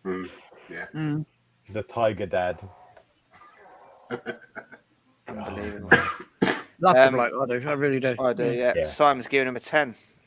I think he's been on our Red Bull tonight, Simon. He's given everyone 9s and 10s, but they probably deserve it, didn't they? As far as I'm concerned, right now, Heung-min Son is Mr. Tottenham. Right? Not Harry Kane. He is Mr. Tottenham for me. Yeah. Speaking of players that bleed Tottenham, Nick, you've got a nice easy one. If you could summarise these three, just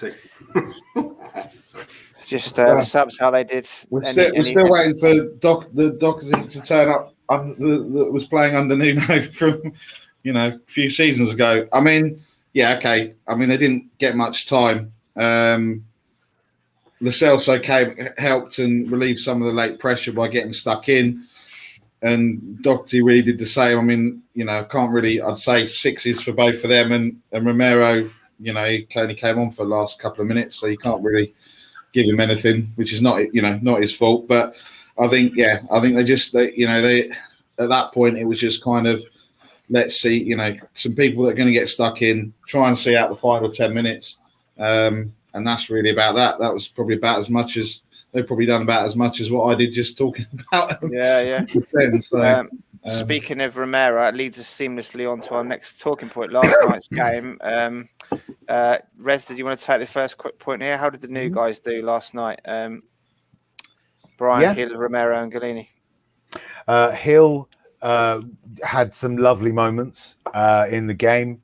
I think, as I said to you in backstage, I reckon if he is able to cope with the physicality of the league, because he is quite slight, I don't know if he can. I'm not saying he can't. I don't know.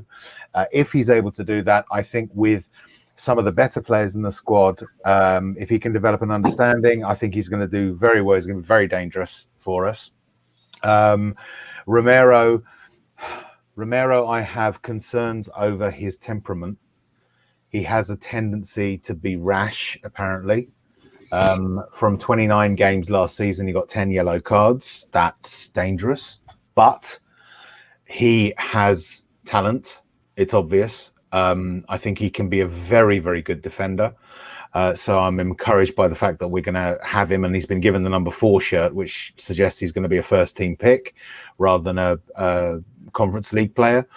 Golini, I'm really, really happy to see this guy. I can see him being the perfect successor to Hugo Lloris, which was a worry for me, because how do you replace Hugo?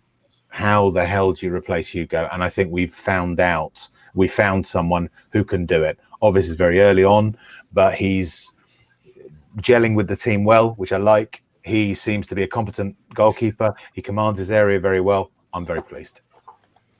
Jens, were there any positives last night?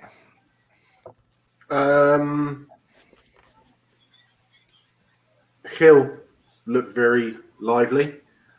And I'd also say that from their performances yesterday, the positive is that CCV and Winks will hopefully be out of this club very soon. They were diabolical. Yeah, absolutely terrible. And I don't know if did you watch the game? I did, yeah. Yeah. That header from CCV, when all he needed to do was head it out, and he headed it back in to the forward. And then when he fell over and managed to injure himself, but he thought he just put his foot on the ball like you do at school. Yeah, so no one can get it. It was just, I mean, apparently he was brilliant. Was it Bournemouth last season? Or Luton? Was it Luton? Bournemouth, yeah. They really rated him, but I don't think he's got a future at Tottenham. No. And Kev, that leads us on nicely from what Jan just said to your point there. Will anyone want to buy Winks, Doherty, Carter, Vickers, and Davis after last night's showing? Could it have hampered our chances of getting rid of him? I keep Davis. Not top level, no. I really don't think so. I think they've let themselves down badly. Whether it's because their heads are gone, but Winks is in the belief that he's still a superstar of some sort. You think, would he do a job at West Ham? Would West Ham want him? They wouldn't want him. Would Southampton want him? Maybe. I don't know. Doherty just hasn't, as you say, come to life at all. Cameron Carter Vickers, no, I don't think he's going to make it at all. I really don't. I think he's really struggling. Ben Davies, squad player. I'd have him a squad player only. Good backup, experienced player. One of those ones that'll always be there, sit on the bench, come on, do a job in defence, anywhere in defence, do a sensible job. But he's a good influence in the dressing room. Yeah. Captain last night, of course, as well. I think Carter Vickers is a championship player at best, isn't he? He did well there last year for I'd say the same for Winks. The same for Winks. Low. Yeah. But did you see Doherty and I think it was the left back, or no, the right back from Paco? They looked like they were separated at birth. They both looked like something out of The Walking Dead. Yeah. The weird thing is, it was the perfect opportunity for Doherty to do what he did for Wolves. Run at defences, run into the box. He just was nowhere. Simon's come up with a solution: rip up their contracts and take a loss on them. Deadwood. I would too. I think Levy. Simon, get on the phone to Levy. Yeah, I'm sure he'll pick up. If it came down to it, if we can't find buyers for them, get them out of the squad. Why waste our resources? You'll get money for those guys. Winks, you'll get money for, and Carter Vickers, Bournemouth will take him back with someone, won't they? Well, they've just signed Gary Cahill, haven't they? Have they? Yeah. So I don't think they'll be taking him, but he was great. I'm sure he played for Luton at some point recently, and they were all raving about him. So you never know; they might take him. The scummers up the road. He's on a hiding to nothing. I was saying to Reg backstage that he knows he's not going to get a chance for us, even if he plays well. As he's not going to play in the Premier League, he's not going to get in the Premier League squads. It's a bit of a hiding to nothing. Nick, was last night's performance undone the good work and feel good factor from Sunday, or did you consider it a free hit, waste of time? I think it was a free hit. I don't think it's done anything. We know that. When I go next Thursday, I know the team's going to be stronger. I think it was an opportunity for some of the players to, that haven't had any time. It was their chance to show what they can do, or in most of the cases, what they can't do, or what we knew they couldn't do anyway. I wasn't paying much attention to it. I mean, there's the oh well, you lost to Ferrero Rocher FC, and but all the Chelsea fans and the Arsenal fans getting out on my back last night. But yeah, I don't look anything into it. I think the one thing is going back to what we were saying, I think Romero just needs a bit of patience. It's almost going to be, he doesn't know the language yet. He just, he's clearly not fit. So it's going to need a bit of time from him. And but I also think that there was in terms of positives with Sessegnon, it was more of a positive. He started a little bit kind of rusty, but then kind of, grew into it. So, he's going to use that as an opportunity. And obviously, he played fantastically well last year out on loan. So I think we've got the solid base. We've got some new signings, and I think there's opportunities for people to play how we think or what we've bought them and to play. And I think that's what's probably exciting. It could be that Cess comes on and starts playing well, and it's almost like a new signing. So. Yeah, I don't think there's much we can read into last night's game. I think his performance last night probably put him further away from the team, to be honest. I think he might have sent a message that we need another left-sided player, because he was just a very beige, insipid performance again, wasn't it? At least he did nothing. He didn't show any bravery there, Jens, did he? He passed the ball every time. He didn't try to take anyone. He wasn't direct. He wasn't aggressive on the front foot. He was just very passive again. The falling between two stools. It was falling between two stools. It was like either be the attacking fullback, or be the distributing fullback or wing back or whatever you want to call it. And he was neither.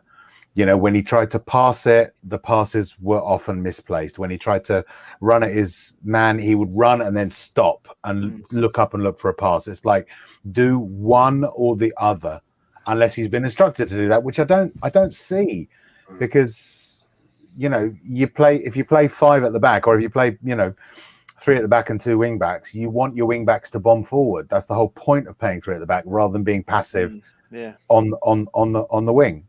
So I don't know. I tend to agree with you, Joe. Go on, Jens. I was really, really disappointed with Lo Celso last night. He is so hot and cold. Sometimes he looks like a world beater, and then other times, like that time when he let it run out for a throw in. I can't remember who it was against. I think it was against Villa, wasn't it? And then last night, the amount of times he lost the ball, it just I don't know what's wrong with the bloke.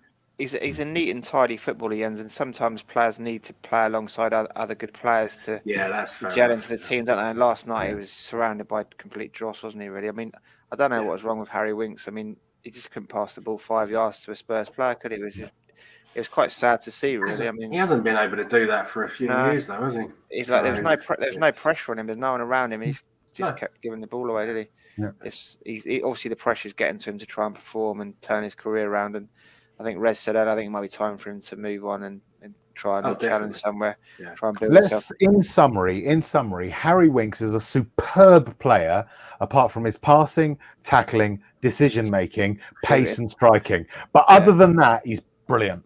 I'll tell you what, he's got a blinding side parting. Yeah, impressive. I would kill for one of them, mate. I tell you. Same one. I would kill. Yeah. And Rez, he's one of our own. Guess where he comes from? He's Watford boy, isn't he? He's Hemel, isn't he? Yeah, Hemel, Watford. One of our own. One of our own, literally. Hertfordshire. Mock makes a good point there. Romero, maybe for next year. I think he's been brought in for this year, Mock, but I remember when Vidic and Evra came to the Premier League, they were fucking shit for the first 6 months. And all of a sudden, it clicked and they got the pace of the Premiership, and they're probably one of the best centre backs and left backs in the league. So you never know. He's come from Evra, I imagine. Did he come from Italy or France? I know he's French, but I wasn't sure if he was playing in Italy. So I'm not sure. So obviously the pace of the Premiership is going to be a lot quicker than in Italy, but he's been highly rated. So I think he is for this year, Romero, but we might need to be a bit patient with him till he gets the pace of the game like Evra and Vidic were, because it's worth investing in them, because they both turned out quite good, didn't they, in the end? Yeah. Evra came from France. He came from France. So putting that behind us. Spurs in the news. Jens, Rez, and Kev on your ITK, on your forums and stuff.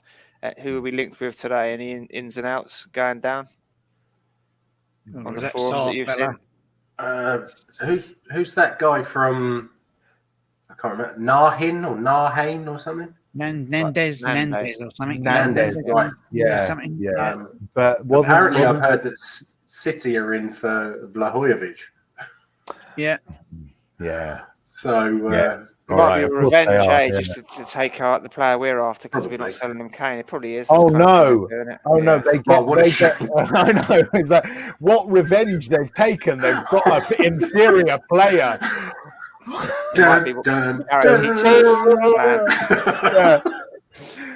Oh, I just seriously that club, Jesus wept. I think I need to do a dedicated podcast as to how much of a bunch of they are.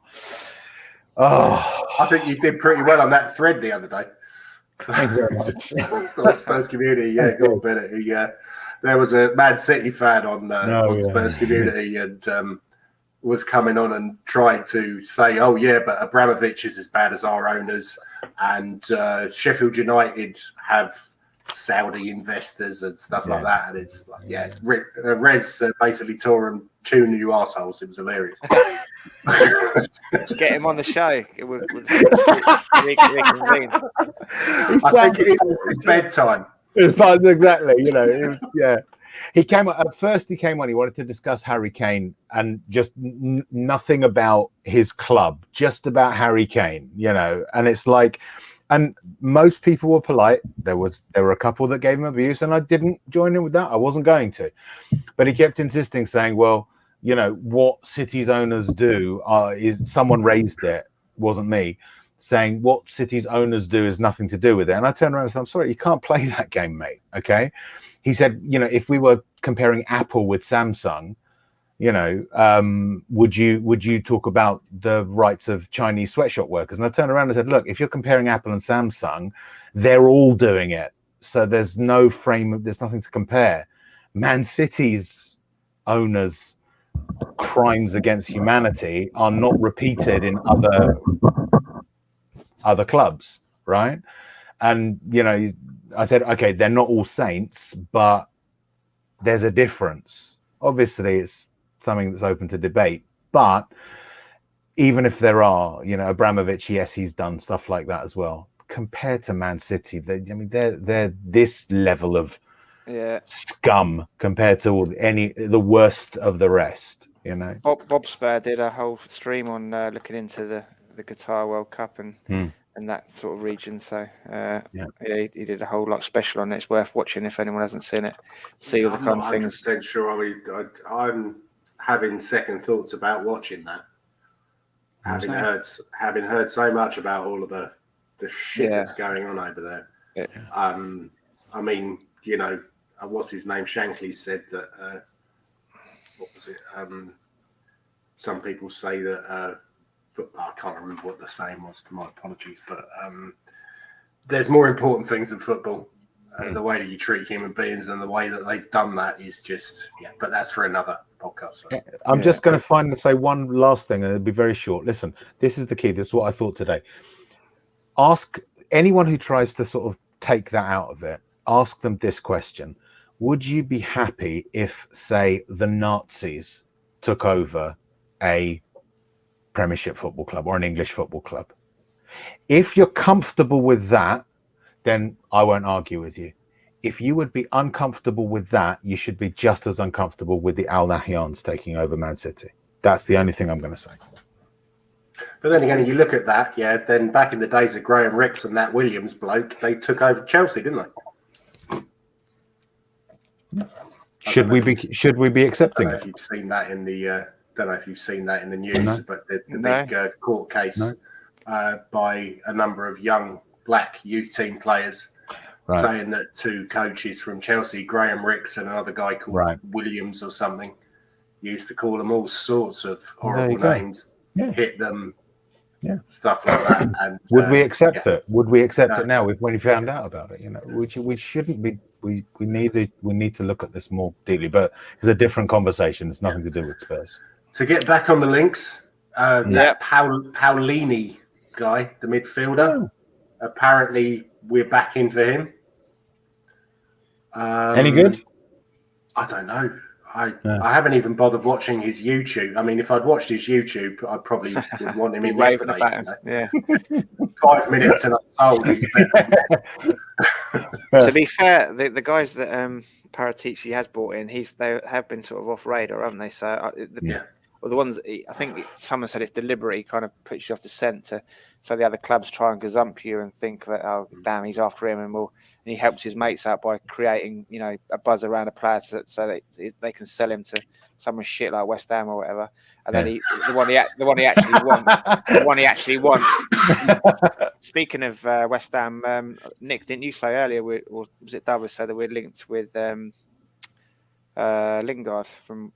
Apparently he's available. Dovers was saying that, but then there was also talk about Kurt Zuma apparently. I think that's Chelsea and Tottenham don't do business. That's lazy journalism, isn't it? There's no way that's going to happen. As soon as Abramovich gets wind of that, right, deals off. They've done it to us last year, didn't they? Yeah, Giroud. Giroud. And it might have been Kurt Zuma, I think, last year. Yeah. They led it to the 11th hour, didn't they? And then they pulled the plug to try and stiff us because they knew that they were leading us on. So that's not going to happen, is it? No. Kurt Zuma, there's too much water under the bridge. I wouldn't say no to Lingard. I wouldn't say no. I wouldn't be excited about. I wouldn't sort of be going, "Oh, we got to get him, we got to get him." But I wouldn't be disappointed if he ended up in a Spurs shirt. I think he's got something to contribute. I think I would, having seen half of his Twitter posts. Did you see that rap about baked beans? No, but I can imagine. It was like beans. It was like, God. All right, mate. Jens, just look at it this way. Imagine how much piss it would boil with the West Ham fans if we did get him. Yeah, that's true. So that's it's worth signing him for that alone. Because he was only on loan from Man U. Is that right? Yeah. So yeah. And he's not a bad little player. I think he's got a really good record, isn't he? Well, Davos' point was we need someone that can score from outside the area. Yeah. Sorry? We need someone that can score from outside the area. He likes a shot, a long range shot. Then we haven't really got that in our locker at the moment. No. What did you say, Kev? Sorry? I said, no, I think Lingard fell out with Marino, though, didn't he? I think that was why. Okay. Yeah, I believe so. Yeah. That's what it's easily done, apparently. Yeah. No. Mourinho's a lovely fella. With a lamppost. He's a teddy bear. Speaking of lovely fellas, it's time for the Jens quiz. Are you ready, Jens? Jens's quiz.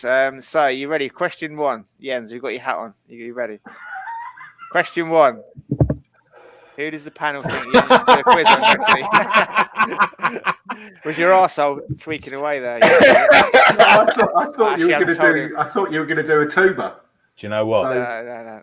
I reckon we really should screw with you, Jens, right? Love you and all that, but I think we should. I think he should do a quiz on us. Who? On the panelists. Yeah, sorry, I can't see this. The cameras are just yeah. So your camera's stopping you from hearing? Is that what you're saying again? No, I don't know. Speak up a bit, mate. Sorry. I'm a little bit hard of hearing. He's tried that one before. So, any suggestions, guys? Who can Jens do a quiz on next week?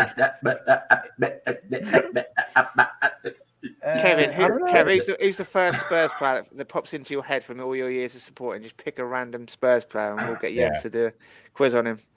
Let's choose a letter. Nick, choose a letter in the alphabet. L. L. A Spurs player beginning with L. Kev. Lennon. There you go, Aaron Lennon. There you go, John Lennon. I was going to say we could have messed with him, and gone with Øyvind Leonardsen. We discussed it, didn't we? So Aaron Lennon, mate. You've got a quiz on Aaron Lennon next week. Okay. So I won't use Wikipedia. I'll try and steer clear. I've actually got I had the inside scoop with him because he used to stay at one of our properties in Docklands. So I knew any family-friendly stories you can tell us? Apparently, he was a really lovely, polite bloke. He lived with his brother. They never had any parties. He was, a really nice bloke. Yeah. He kind of had that attitude as being a bit of a party boy, I thought, and that is strange. Yeah. I think that was the eyebrow thing, wasn't it? You thought he was a bit of a rude boy. But, no, he was apparently a very polite young man. Awesome. Good to hear. Young man. Before we preview the Wolves game, let's just take a moment to take stock of last week. And Nick, we'll start with you first. Let's take a moment to laugh at Arsenal. How fucking shocking were they? I said to our Arsenal supporting mate Russ, who's always giving us shit. I kind of almost felt sorry for him, because how can they sit there after seeing that shit last season and think that they can turn that whole club around just by signing Ben White? It was embarrassing, isn't it? Yeah, I mean, we were dead, isn't it? Yeah, I mean, we were talking about on our cricket fantasy football league group, and one of the guys was an Arsenal fan. He was piping up, and he said, "Oh, this person's going to do this person's going to do that," and it was almost like that tweet aged well, because he just went missing for about 48 hours afterwards. We had to go and check. We had to go and check on him whether he was going to turn up to cricket on Saturday, because it was almost like someone needs to either go around his house or call the Samaritans. Nothing's changed, is it, at all from last season? It's like it's the same team.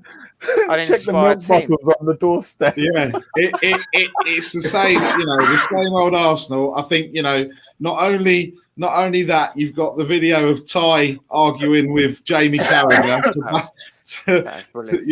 On top of that.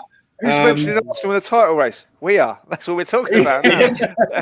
and I think it's just, and then what, coming out and then, let's sign Ramsdale for 30 million. Yeah, It's gone through. Let's hope he can get relegated for the third season in a row, Kev. And I was sat here watching it, and I just had the biggest smile on my face, because whatever seems to happen with us just down the road, they just seem to just make us just take all the focus and attention away. I don't know who's in charge down there. Ramsdale, Odegaard, and Ben White. How's that going to turn their team around?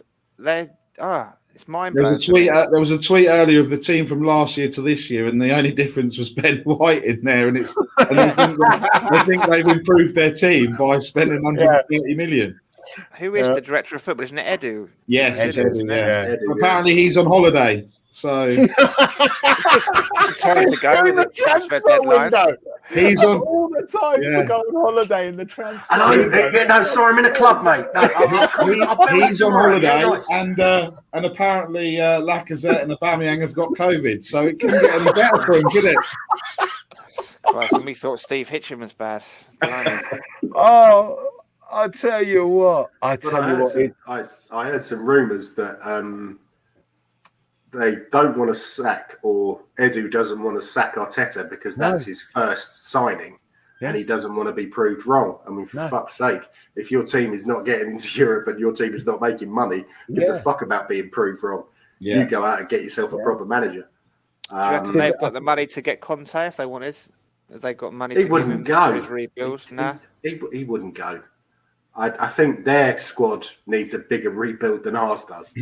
They're running out of money. They're not going to be able to spend huge amounts anymore. No, exactly.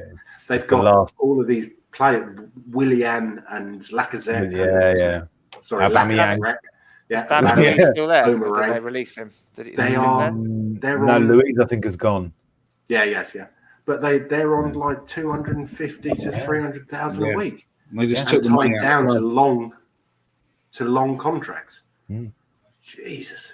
Yeah. I mean, I was up in Birmingham on the Friday night for the wedding I was going to, and there were some football fans there, and everyone, and they're all like Leicester City fans and stuff, and they were laughing at the fact that Arsenal were being beaten by Brentford. We went out for a really nice dinner on the Friday night, and it was just the topping for me. It was the icing on the cake. Had this great dinner, and Arsenal lost 2-0. It was wonderful. Great night.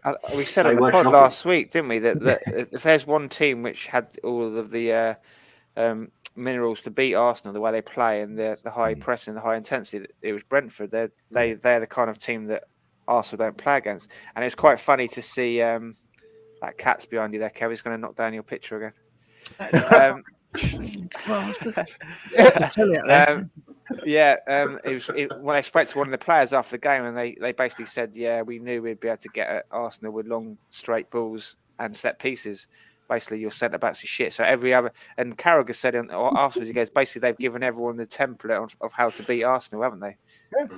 And what can Arsenal do? And we still won't take it. No, we'll fuck it up somehow. Yeah, we'll still fuck it up. I'm sure we will. Where the form book goes out the window with the derby, doesn't it? But they are. It's not good, is it? Well, good luck to them. Let them enjoy it. No, listen. I hope and pray that Arteta is still in post at the end of the season, because with him at the helm, they're going nowhere. Season after as well. In Arteta, we trust. Yeah, I'd say give him a decade. Chelsea, they're playing tomorrow or Sunday. Sunday, and then they've got, is it Man City or someone? Yeah, then they got City the weekend after. Yeah, and then we're up against them fairly soon after the international break, aren't we? So can't remember if is it home or away first this season. Away. It's away. Yeah. They'll probably beat us, won't they? Yeah. They'll lose every game until then. Yeah. Gotta love football. Dr. Tottenham. Anyway, enough of those guys. Someone's coming to arrest. Is it Jens? It's me again. It's me again. Yeah. I don't hear that. I haven't heard a police siren for years because there's no police around here. I live in the middle of nowhere. I mean, we get 5 or 6 a day, and they just never seem to be able to find my address. It's great. Is it only 5 or 6? God, yeah. It's the map on the wall. He was able to. These are all my safe houses. Yeah. I think you'll need them after slagging off the Man City owners. Exactly. Yeah. They take out a contract on me. Yeah. So Sunday's game, we're playing Wolves. Nuno, an early chance for him to go back to his old club. Let's do the same as last week. The score prediction, lineup predictions, and how you think the match will go. Rez, first up. I'm going to go 2-1 Spurs. We should mention that you got it spot on last week, shouldn't we? Jens reminded me of that 1-0 with Son to score. Yeah. And I reckon it will be. I reckon it'll be the same starting 11. Yeah. Same starting 11. And I can't say whether or not Kane will be on the bench. I can't tell you. We don't know. It will depend on if he's on the bench, he's staying. If he's not on the bench, we still don't know. Yeah, that's the thing. But I think the same starting 11. Score 2-1 then. Yeah, who's scoring? Let's try and give him some psychological help. Stevie Bergwijn and Sonny. Jens Højgaard, stop frisking your wife to the right of you and give your score, a lineup, and match prediction. I think Hugo, Reggie, Sanchez, Dyer, Tanganga,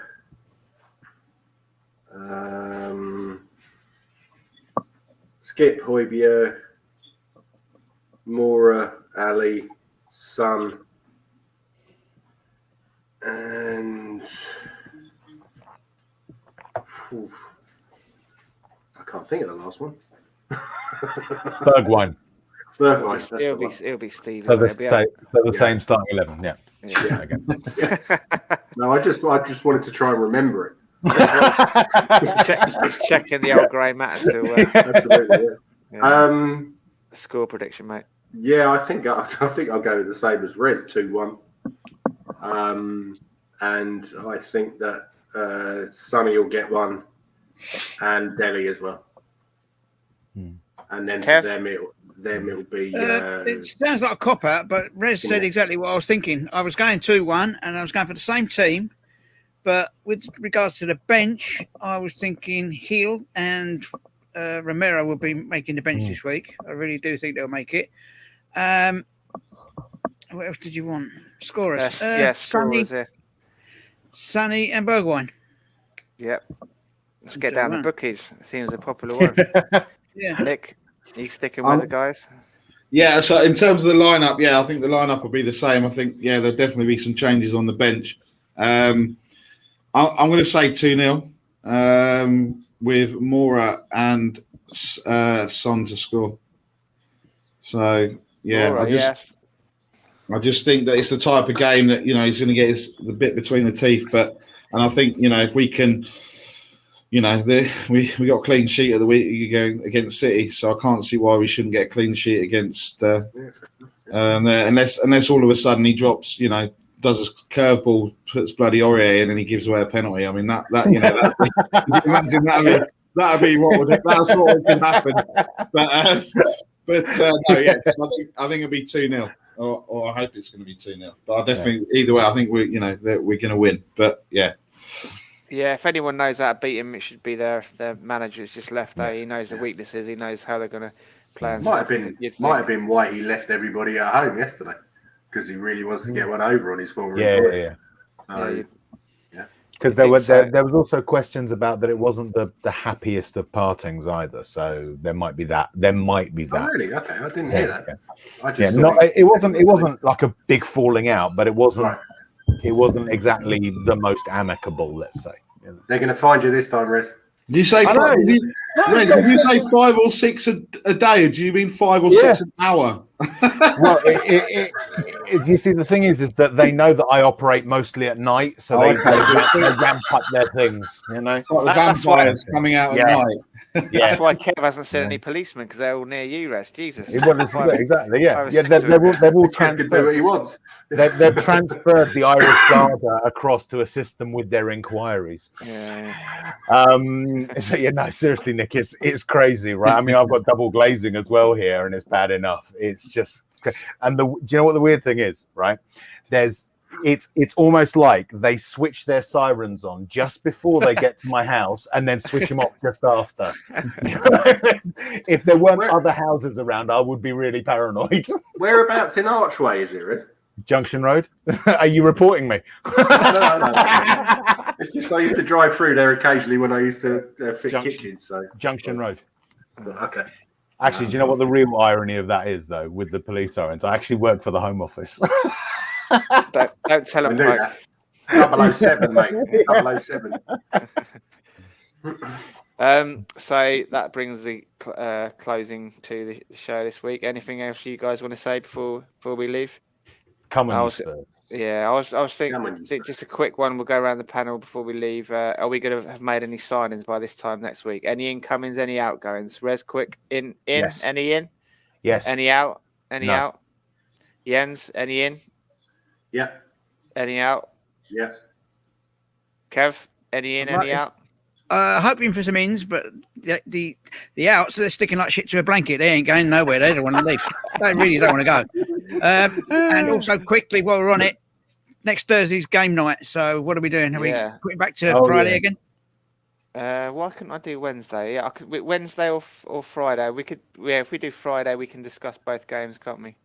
Yeah. I guess Friday would make sense. Thanks. Yeah. We'll do Friday. As if you want me, I don't know. I mean, bit of advance notice this week, Kev. I forgot to tell you guys that we were doing Friday. Clear the decks, after asking if you're available. So, we'll do next Friday then, guys. As there's a game on, and Nick's actually at the game, aren't you? Next Thursday. I was tempted, but after seeing the lineup last night, I don't think there's going to be too many stars playing. And I was going to take my nephew to his first game, and he probably won't know half the players because he obviously knows the first team players at the moment. So he couldn't understand last night where all the main players were. So he only recognised Lo Celso and Steve. Who else played last night? He recognised. He knows Galini and Gill. So it was difficult to sell on him. So he knows Winksy. Yeah, he knows Winksy. Yeah, and let us know if you want my ticket for the Watford game. Yes, I'll need that. We'll do in the Watford game. Yeah. Yeah. I would have gone next week, but I just dropped £1,200 on a new computer, so it's like I can't go to that game. I'm saving hundreds on text messages. Yeah, so Nick will have a Daniel Levy's not going to understand that. I mean, he doesn't take no for an answer, Rez. Sorry. That's why all the police are going past. Yeah. He's just made $500,000 from admin fees. Yeah. What's he not worrying about that for? He'll be doing another TikTok with his daughter, won't he? He's got to tell you what we do, guys. The upper levels, we'll stick a £5 admin fee on each ticket. Yeah. We've made more than we would have done if we opened the stadium. That's right. But then we would have cut down on the staff, cut down on the bar. £7 admin fee. I'm still took my breath away when I heard that. It's ridiculous. Yeah. God, man. Levy out. Come on, you Spurs. That's good luck on Sunday against Wolves. We're 2:00, I believe, aren't we? Or around about 2:00, 2:05 or whatever. I don't know if it's on. Yep. Is it? Yeah, I don't know if it's on Sky or BT. I imagine it's on one of those. I don't think it is. I think it's Man United. Isn't it? Is it really? We're not on telly. Not on telly. I think so. No, we are you are in the Netherlands, so you better hop on the boat. So everyone can you set up your iPhone or whatever? Just looking at the stream so you can watch it. I'm sure we'll have to find. I can set up the webcam to watch it. No problem. Yeah. We'll have to do it. Well, I was going to say we'll put it on here, but we'll get taken down, won't we? Yeah. They can take down copyright infringement. They can't take down racial abuse and. In actual fact, our next televised match isn't until the 19th of September against Chelsea. Really? Against Chelsea. That's our next televised match against the Blue.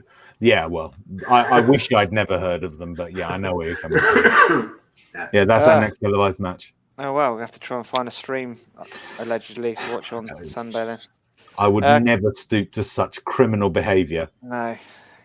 Where's those police cars? Yeah. See ya. We've got a comment before we go. Dazza says, great show, guys. Thanks for watching, Dazza, and thanks for the comment. And all the guys that have commented tonight, I've had lots of comments, some from different people and stuff, so much appreciated. Thanks for watching, guys, and come on, you Spurs, and ladies as well. Jen says, thanks, lads and ladies. Thank you. Come on, you Spurs. Lads and lasses. Lads and lasses. Sarah, bye-bye. Bye, everyone. Bye-bye. Okie dokie.